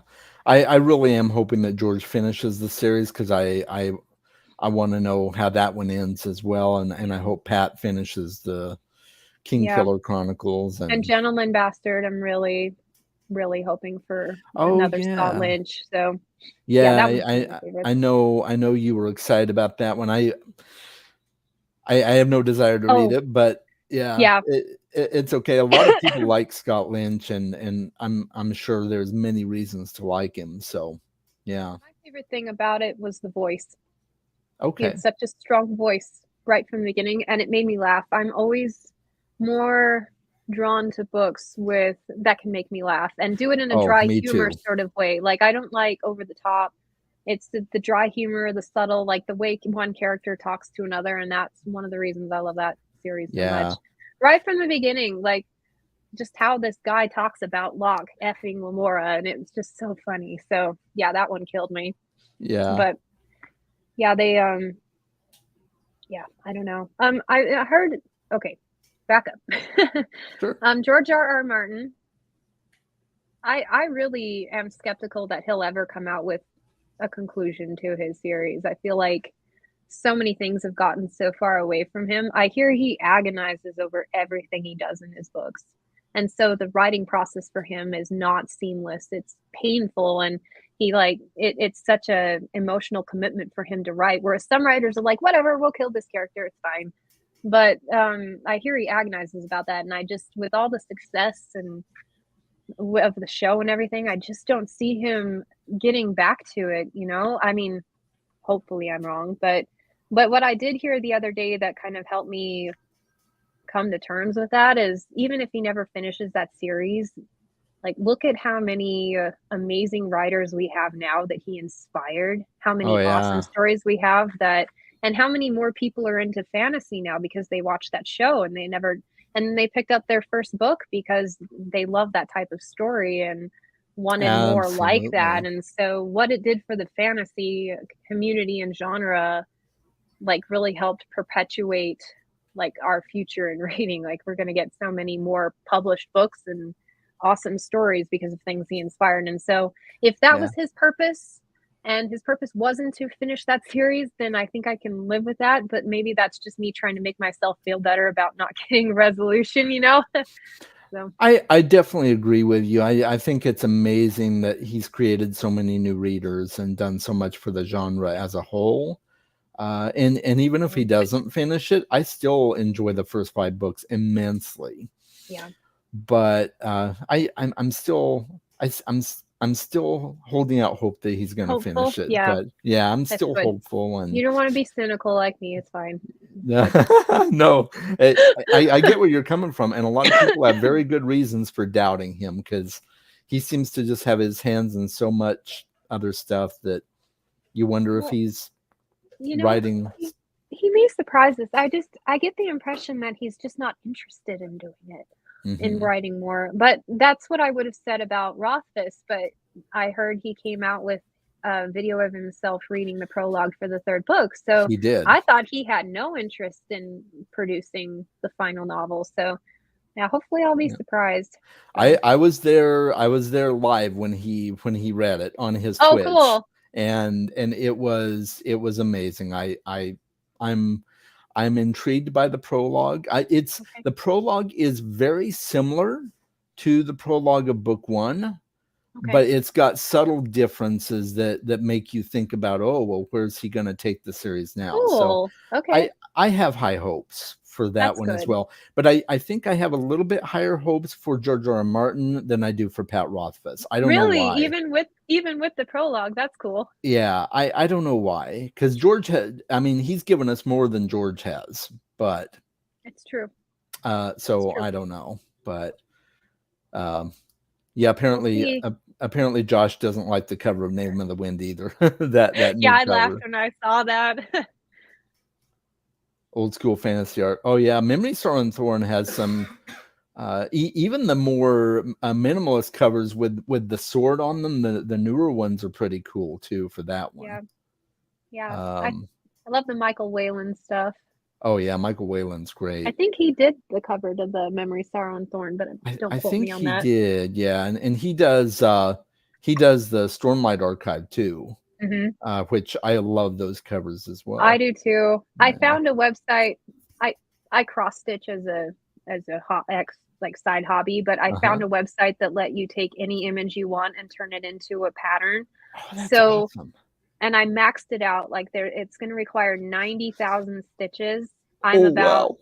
2 of 7 parts done, so I'm working on this massive Wave Kings cross stitch tapestry, Oh my and goodness, it that is going sounds to amazing. be so cool when it's done. So cool, but I took a break and started working on something else just because it's a lot of blue. Oh yeah. Oh, I bet. Yeah, Yeah. but yeah, it's going to be really cool. Sean asks, what book or series would you recommend to get into fantasy and why? That's a good question. How would you answer that, Nikki? I tend to ask people what they like because I mean I built my career on people coming to me for book recommendations, and one of Yeah. my favorite things to do was to get people who were mildly interested in fantasy but didn't really know where to start.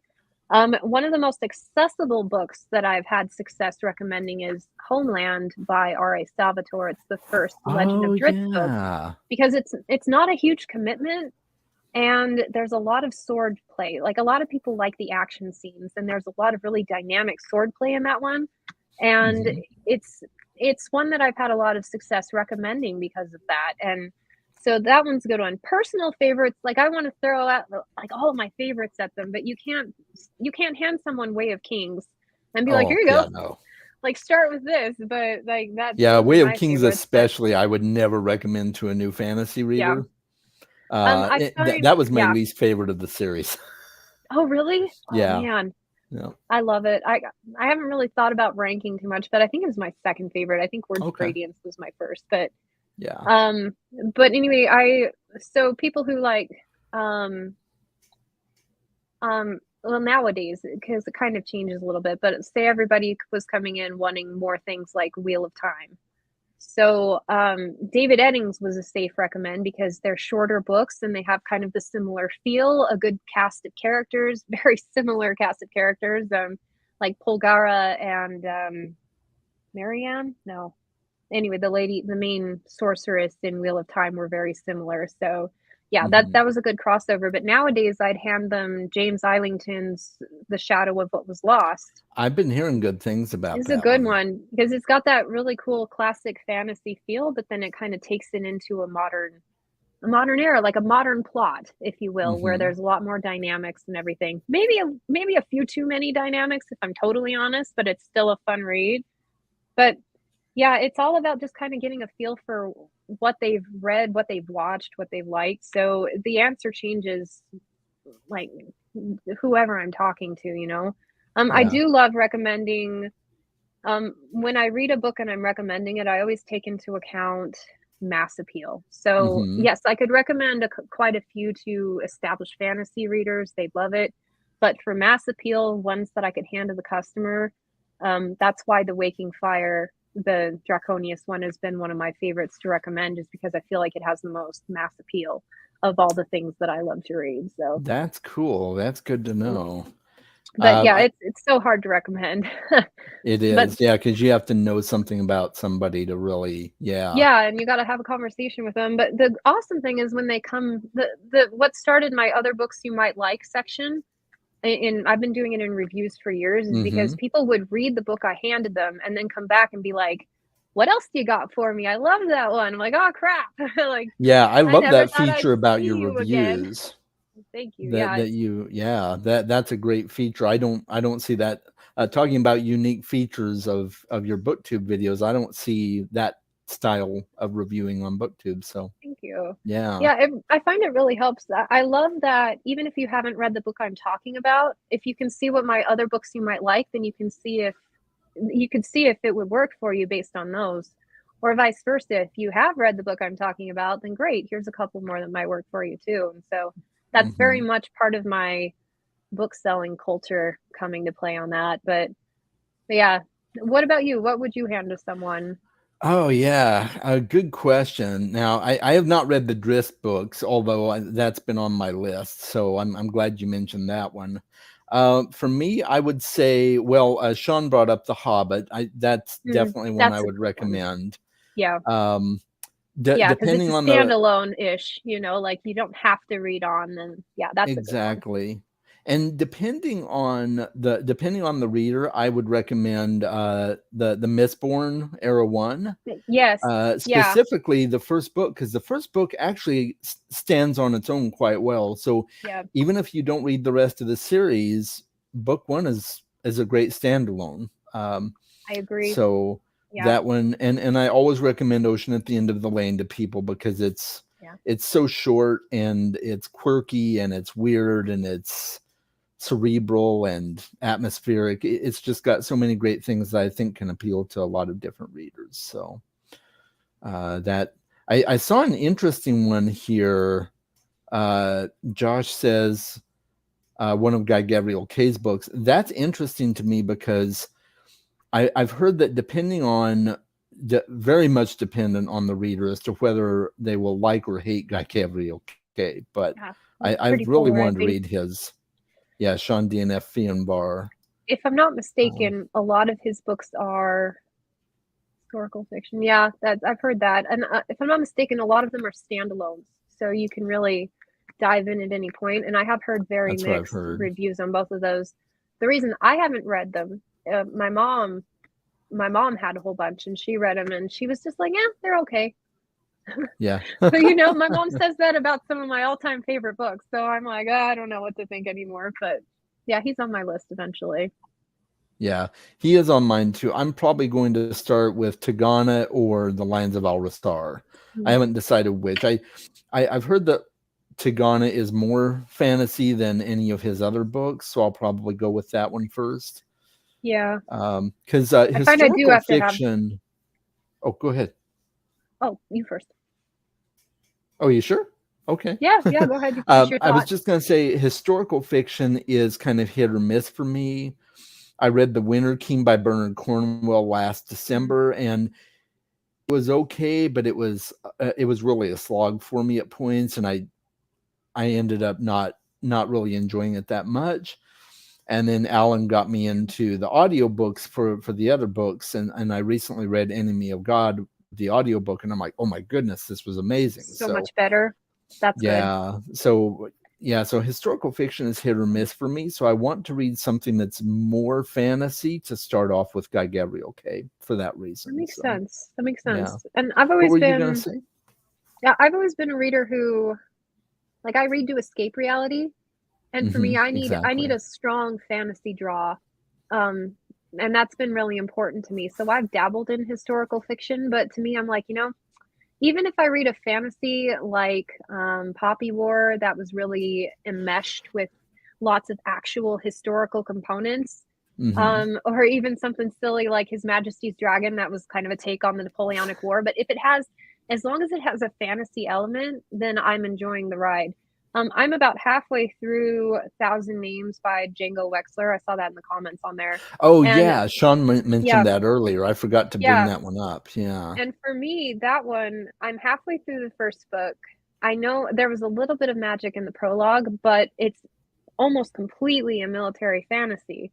Or sorry, a military like fiction or whatever. There has been absolutely no fantasy components to where I've read. And I know it's coming, but at the same point, I'm like, I'm enjoying this a lot more than I thought I would based on what my preconceived notions were on what I like and what I don't like. So I've been kind of eyeballing some historical fiction lately, thinking, can I really do without the fantasy? Because I'm not sure I can. It's so much of a draw to me that I'm actually really loving all of the military fantasy novels that I had been overlooking for years, and then I'm finally digging into, and I'm like, yes, I do actually really love this genre, but I don't know if I could get into historical fiction, I just I need put a dragon in it.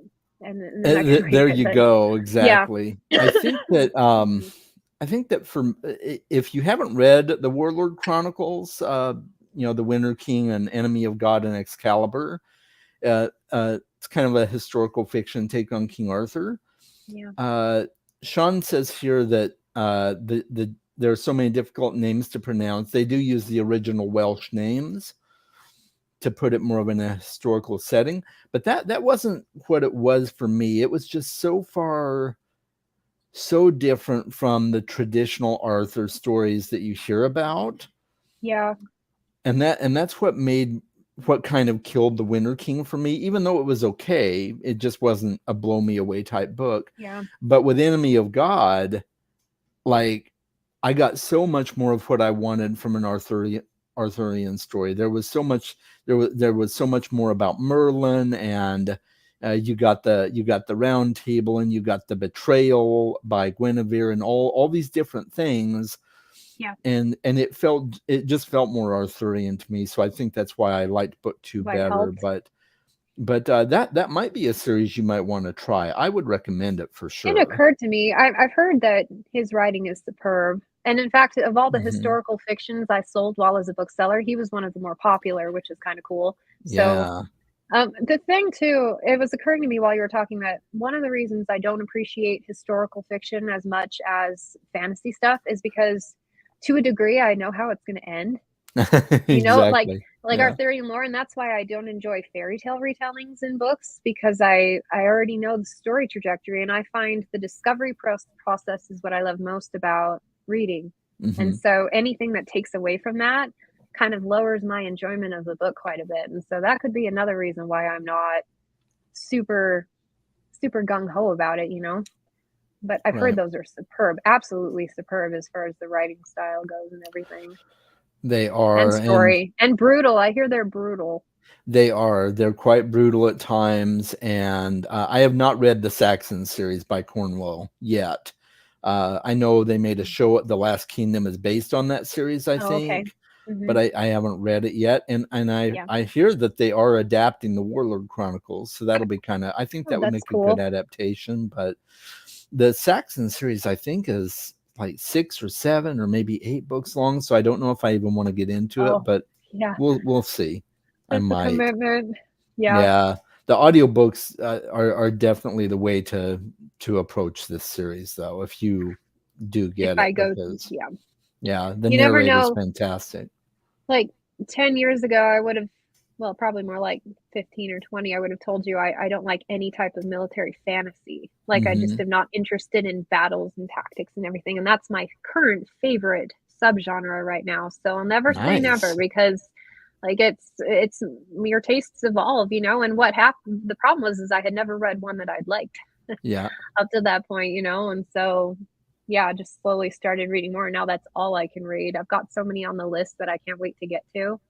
So. Wow, that's great. I've never been super into the militaristic and tactical aspects of it. And I think maybe part of that is what killed, well, it didn't kill Way of Kings for me, but I think that's what made it less enjoyable for me, was there was just so much military stuff that a lot.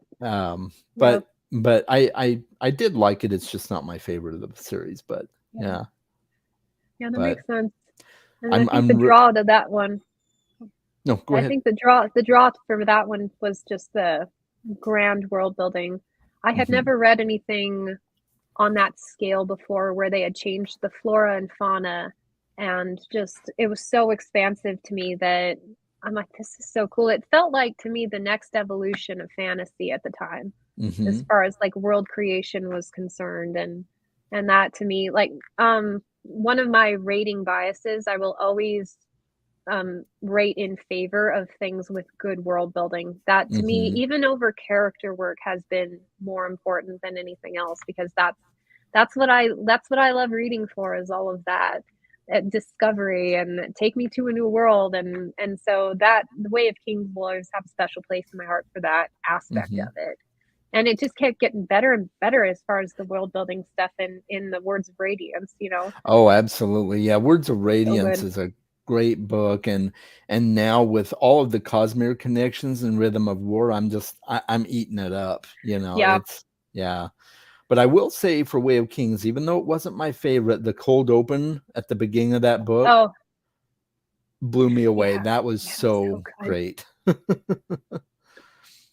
Yep, so good. So yeah. So I'm enjoying Brandon Sanderson. I haven't read all of his stuff, but I've read most of his Cosmere stuff, but I haven't read much outside like the Star, Excuse me. the Skyward one. I haven't read those books yet or anything. So Yeah. I think I still need to read Cytonic. I did not like Starsight as much as the first book. I It felt remember that. very juvenile to me, but that could have been just the audiobook. They made the side characters sound very childish, but so it kind of knocked me off that. I'll probably pick it up when the fourth one comes out. But I think aside from his Evil Librarian middle grade series and a couple of short stories called Infinity Blade, I think I've read everything he has out. So Oh yeah, I forgot those are about the the only Infinity two. Blade books. Are you backing his Kickstarter? I did. I only backed the audio, the ebook tier though. The ebook version? Yeah, Yeah. Brandon Sanderson's one of those that he's so prolific Yeah. that I don't want to buy bookcase after bookcase to house all his books. It's true. So I love him. yeah, I have a shrine. You have a shrine. I have a shrine. And that's okay. That's cool. So You've got the Sanderson shrine, you've got your Harry Potter shrine, my Hobbs shrine. your Hobbs shrine. And that's cool. For Brandon, I'm only doing the ebooks. It is. Yeah. And there's part of me that wishes that I could back like the top tier and get all the goodies. But the minimalist in me cries out, Kaz, you really need it. And I'm like, no, I don't need it. And I was like, please don't send me stuff. I'll just take the books. But that was my first thought is I'm like, what am I going to do with all that stuff?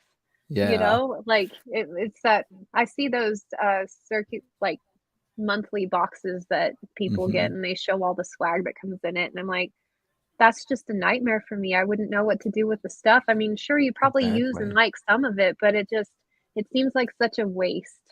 Of resources and just for promotion, where I was probably going to read the book anyway. So I don't know, but it does make it fun. Like if you really loved it and cherished it, I got a whole bunch of Animorph swag when I was a kid and like loved every single piece of it. But yeah, I got the books for me. And my mom reads audio or ebooks, so I got just the audiobook bundle with the physical books. I think that's going to be really cool. That is cool. Yeah, it will be exciting to see some of those unboxings, right? And I did back the physical version of his Indiegogo for White Sand, because they're releasing that new omnibus of all 3 graphic novels for White Sand. So that's cool. And for graphic novels, I tend to like them physically because graphic novels are hard to read digitally, honestly. So so I'm that way with the Sandman too. I have all the physical Sandman copies, and so I did back the physical one for that. But everything else of his for me is digital. I recently spent a little bit of money. I won't say how much, but on a special edition of the Night Circus. It's probably going to come out I think it's coming out in November sometime. Just because that's my second favorite book of all time. With a close competitor for the Starless Sea. Both of those books are brilliant. So really cool. She's become one of my auto buy authors. I haven't it's not my usual genre, but I've got an arc of Night Circus when I was a bookseller. Cool. And I don't know what, there are very few books that I've picked up just on a whim, because me, I plan everything. But one weekend I just sat down with that arc and like, what is this? And read the first page, and before I knew it, I had canceled plans and I read the whole thing in one day. And it was just one of the coolest experiences I've ever had with a book. Like I can actually remember the act of reading it and how I felt while reading it. I'm Uh-huh. like, this is awesome. This is nothing like what I normally read. And that was back before I Mhm. got into a lot of urban fantasy or so it was basically like it didn't have dwarves and elves in it. So I was like, oh, I don't know. But it was so good. And I haven't Yeah. read the second one because or her other book because I'm afraid that the experience would be lost on me now for some reason. Like, well, you can't recapture the magic of the first one. But it was such a cool book, and I can't even really remember exactly what it was about, just how it made me feel, you know? It was a very cool book. I can see why it's your favorite. Oh, One of your yeah. favorites. Yeah.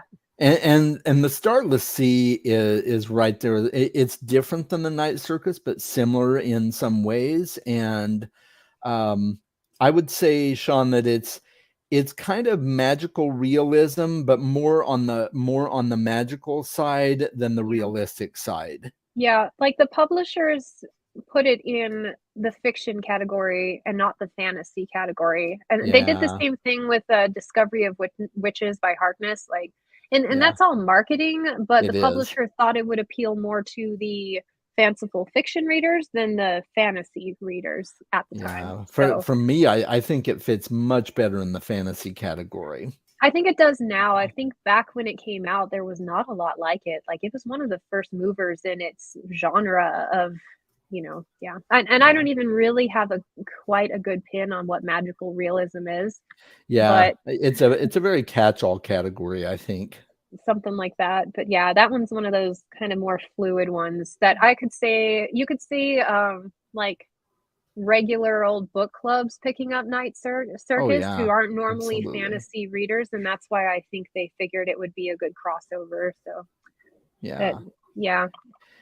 It's one of those where like there's not dragons and elves and stuff, but there's like magical mysticism and there's cats.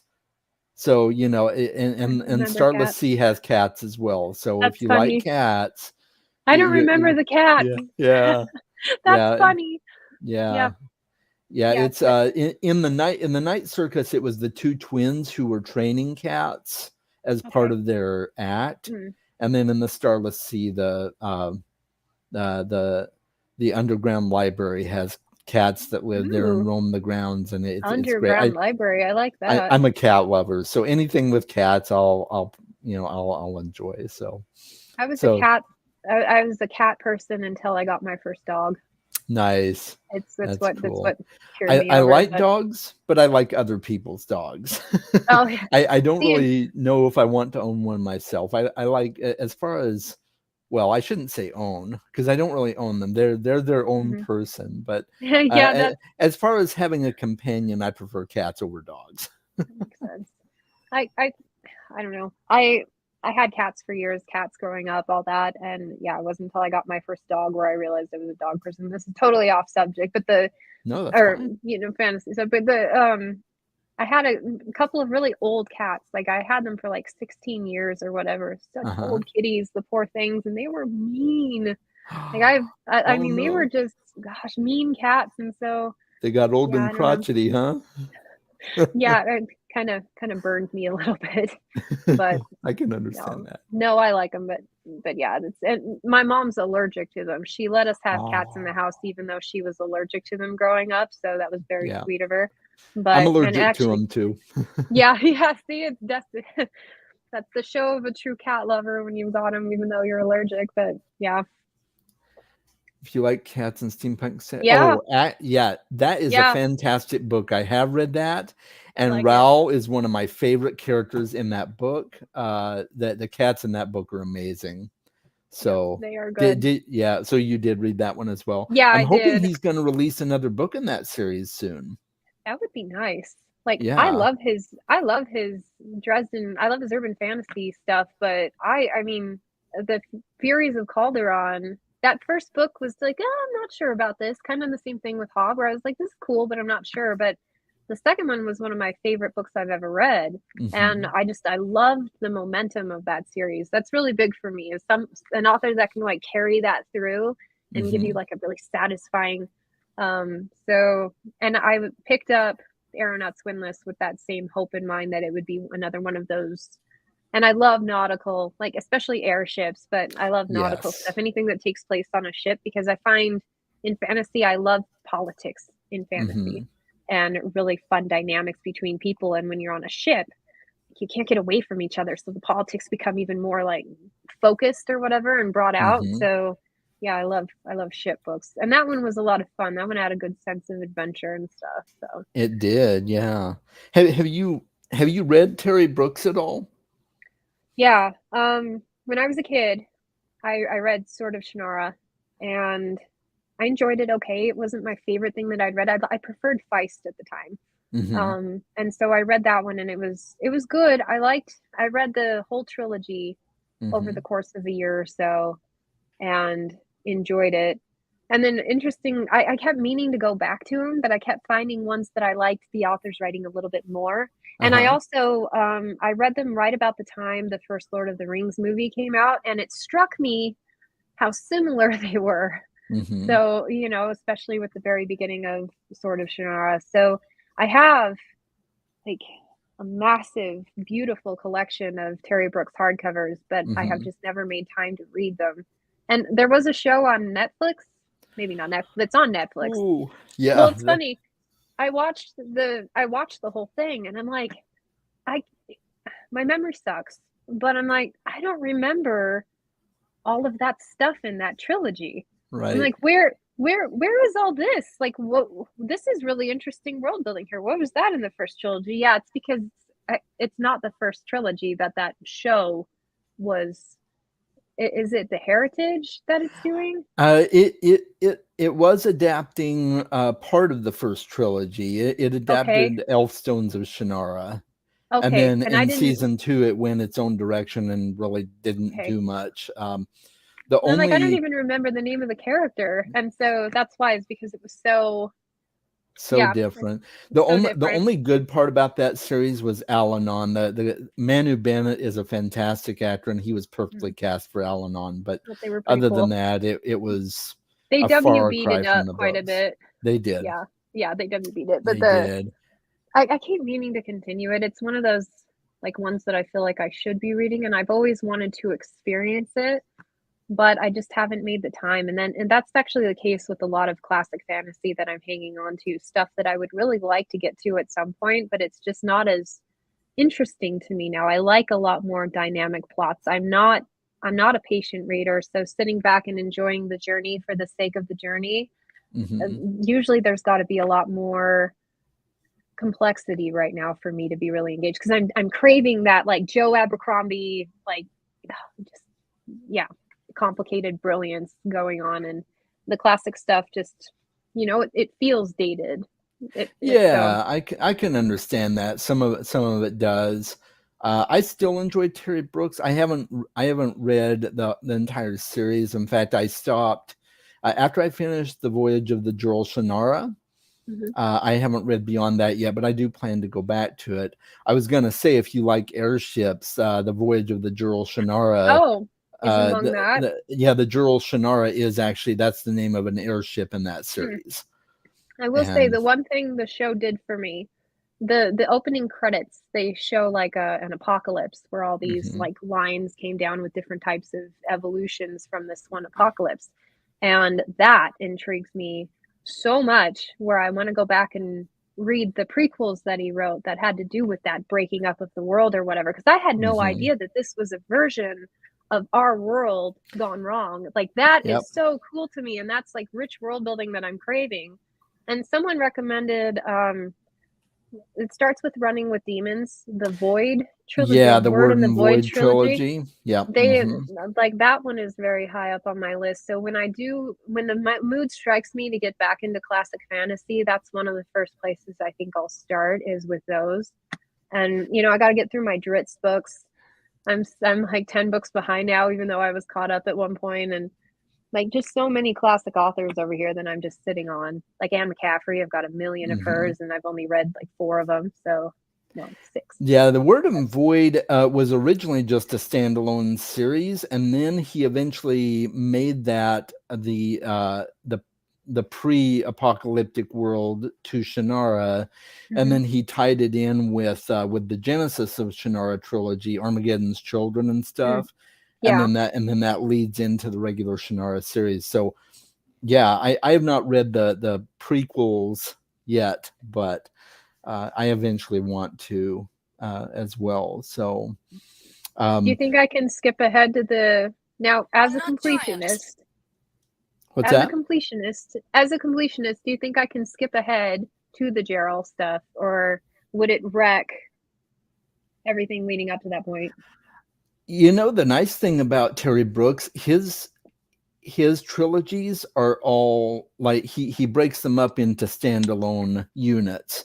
So you could conceivably start with any trilogy you wanted to and Do they have enjoy it just spoilers fine. for previous books, do you think? There are allusions to things that happen in the previous series, but I wouldn't say it's necessarily spoilers. Okay. But what I think of as an illusion, you may find to be a spoiler. So That's true. it's hard I'm to very say, picky. but yeah.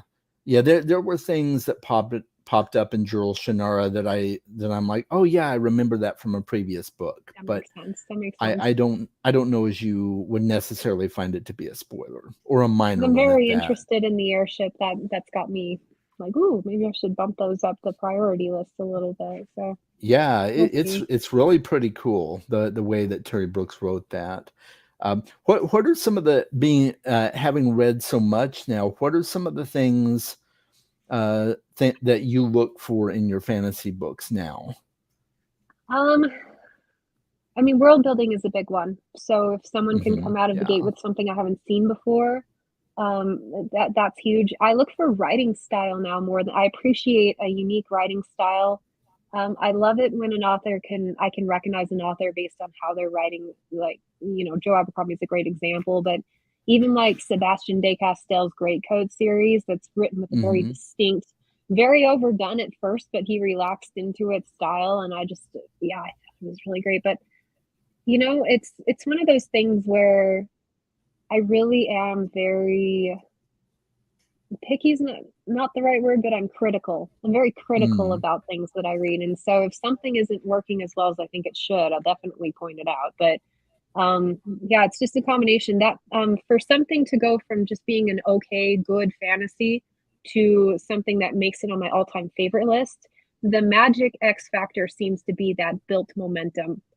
So, and not every series has that. They end well, but they don't like make you feel like, oh, I got there and it was amazing. It was so cool. I love that series. Right. And so kind of a combination. Last to follow suit is probably characterization is very important. And when it's not done well, it really bothers me. But I don't know. It's just this dance of everything coming together. And lately I have definitely been preferring things with a more complex plot. That's been a little. I want something that keeps me mentally engaged. I love the stuff with like the politics and the moving pieces and things to keep track of, but not convoluted to the point where it's off-putting. Because there are some that try to do too much with it, and you're like, all right, we've gone so far off the rails now. I don't even know what we're doing. But, it's just kind of a dance, and I don't know. I've been reading a lot of flops lately. And I think like I'm more and more becoming a lot more picky about what really, really gets me excited for reading. So, and actually I'm really grateful for Joe Abercrombie because before I read the one that is my favorite is Best Served Cold. And before I read that book, it had been several years since I read anything that really made me get excited about a book. And so I thought, have I read so many now that nothing will work for me ever again? And it kind of reinvigorated my excitement. Like, yes, an author can take me to that amazing place where I'm so excited about what I'm reading. And it kind of opened up my eyes to, and then I started trying things with a little bit more positivity and have found a whole bunch that I've liked since then. But I was thinking I was just getting too critical, because the more you know about writing and how they do stuff and the element of craft, it seems, and the more you like, as I kind of look at it as a profession to write book reviews and to be, like, very analytical about what I read, and, sometimes that analytical mindset pulls you out of the enjoyment of the book because you are actively seeing what's being done right and wrong or whatever in your opinion. Hmm. And the books that I have loved most over the last couple of years are the ones that can take me out of that analysis and just put me straight into just enjoying what I'm reading. Hmm. So, yeah. Oh, that's cool. Yeah, I'm very similar. I see Josh X just finished First Law Woohoo! trilogy, so Oh, uh, you ain't seen nothing yet. Just that wait till you get to like everything else. Oh man, yeah, I'm up to it's read the good. It's standalones awesome, next. but yeah, Yeah, and I do like a really unique and different take. I also look for, like, especially for modern books, I really appreciate books that not only put a unique spin on magic and things like that, but also that incorporate diversity into their books, but mm, incorporate it in a way that doesn't feel like that doesn't feel like they're doing it just for the sake of yeah, diversity, but yeah. something Token that actually diversity. feels that feels like it's appreciating diversity, but in a way that makes sense for the series. Yeah, So I know, like, you know what, I don't know if you read the Broken Earth trilogy. yeah. I'm trying to. Yeah, I think I saw you mention something about it. Yeah, so that's one of my favorite series, not only because It's it's so so good. unique and different, but there's diversity in there that feels like it's supposed to be in there. Yeah, Yeah, yeah. It's very organic. it's very, thank you. Yeah, that's the word I'm Yeah. looking for, organic, and And even it's the writing style that she introduced in that, just the way she told her story was unlike anything I've ever read since or before that. It was so mhm, good. Yeah, yeah, I love that. And her use of second person narrative mhm, actually made sense. It wasn't just it did. for just a gimmick or whatever. Like it actually made sense for the story, and that's one of my favorite. Finding out why it made sense is my Mhm. favorite thing I've read in a long like so I cool. know, mine too. Once I So got to the end, and I'm like, oh, so that's why we had to put it's up with all the second so person. cool, and I love it. And Yeah, I even thought now the middle of that series got a little far-fetched for me. a I little, had yeah. trouble just going with it a little bit, but I like the author enough. And even at the end, there was like the last book, there were a few things that were just like, I'm like, I can suspend my belief for only so long, Mhm, but she was another one of those who was amazing at creating momentum mhm. and one of the best finales that I've Oh, read. yeah, It just, I mean, it really stuck with easily. me. And I can remember, so that's the thing. I read so much that it takes a really cool book to like make me remember specifically what happened. And I do, I remember very clearly. So yeah, that's a Absolutely. cool series. I Yeah, love the it is. questions. Like I wanted to know more. And even then, I feel like I didn't get all of my questions answered the way I thought I would, but I still really enjoyed learning things as like she revealed each new little bit. So I had all these theories. None of them are right. Yeah, So, exactly, and but the that's diversity was awesome in that, as you were mentioning. it Yeah. was, and she also another thing I like about authors, she was not afraid to push the envelope as far as, different relationship styles that come up in the lives of her characters and things Yeah. like that a lot of older fantasy wasn't really, willing to push the envelope on stuff like that, Yeah. especially with the publisher putting their stamp of approval on it. So Yeah. you're seeing that a lot more with newer novels, and I think publishers are getting a little bit more open to um, Yeah. pushing the envelope on stuff like that. So For sure. I yeah, mean, even Abercrombie, his latest trilogy was very um inclusive, if you will, as far as mm, like diversity and stuff. So that's yeah, awesome. I'm definitely appreciating that more and more. And yeah, to the point where it just feels natural. Hmm. Yeah, it's so hard. Yep, Yeah, yep. That Abercrombie makes it easy to turn it off because you just trust that he's going to deliver and you don't have to be critical because you can just relax into the story. Yeah. exactly. Yeah. Yep. Yeah, it is hard to turn that editor's eye off. I can't do it on purpose. I Yeah. can't. I have to, it just has to be a magic combination of all of the elements working in a book. So, Yeah, for sure. Yeah, I've found that to be the case with myself more and more too. Yeah, T popped in to say hi. hello, goodbye. Well, yeah, goodbye. uh, well, I know we've been going on for a couple of hours, and I'm sure you've got stuff to do, and I do too. But I just wanted to kind of wrap things up. If anyone has other questions for Nikki, or if you had something else that you kind of want to dialogue about, we can take a couple of extra minutes here. Or if you feel like you're ready to go, and we can come back to something else another time. Because I'd like to have you on again sometime. That'd be cool. That would be great. This has been a lot of fun. Thanks for making my ease into live streaming really comfortable. Oh, you're welcome. It's been a Yeah, ball. Yeah, well, I mean, we talked about like a lot of the things that I was excited to have a dialogue with you about, just all the different series that we've been discussing on our channels and the minimalism thing. Like that was, it's nice to find a kindred spirit with that, it because is. it's such a personal journey. Everybody's, if you're going through it, you're going through it pretty much alone. So, Yeah. but, but yeah, it's been good. Thanks, Thanks, Jonathan. Jonathan. Yeah. Yeah, it is nice to find a kindred spirit. I was gonna say I don't like even the book by Cal Newport, Digital Minimalism. Hmm. I don't know anyone else on BookTube that's talked about that besides myself until I met you, and it's Yeah. like because that book has been really impactful for me as well. So yeah, it is nice to find kindred spirits on, and I think that's one of the best things about the BookTube community is you find a lot of people that you have so much in common with. Yeah. So yeah. Yeah, it's been really cool. I'm looking forward to like perpetuating the conversation and like finding new books to recommend back and forth in that vein too. And same thing with Absolutely. fantasy, obviously. You do like I can tell you like the cerebral, like beautifully written. I think writing, it strikes me as the writing itself is what really draws you to love a story.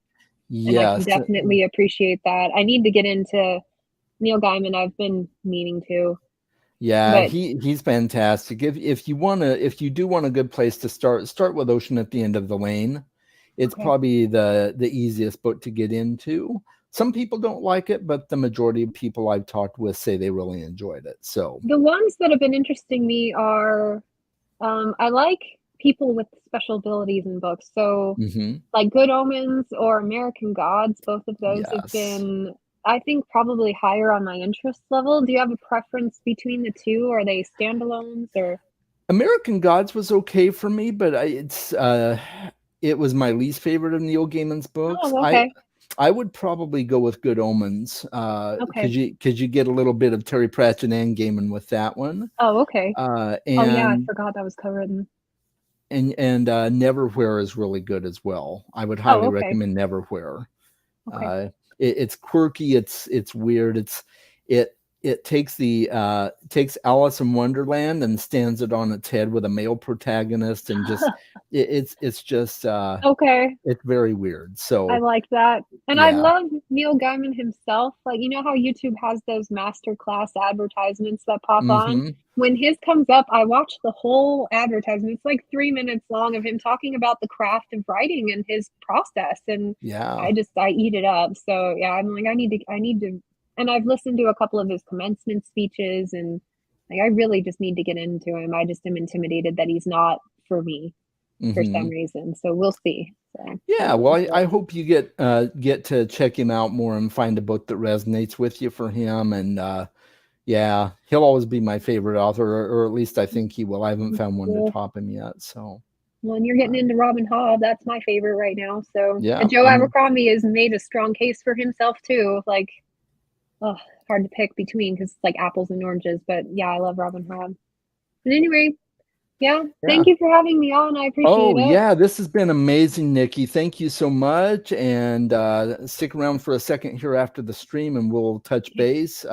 Thanks everybody who joined the chat, and make sure you're reading more books, guys. Until next time. Bye.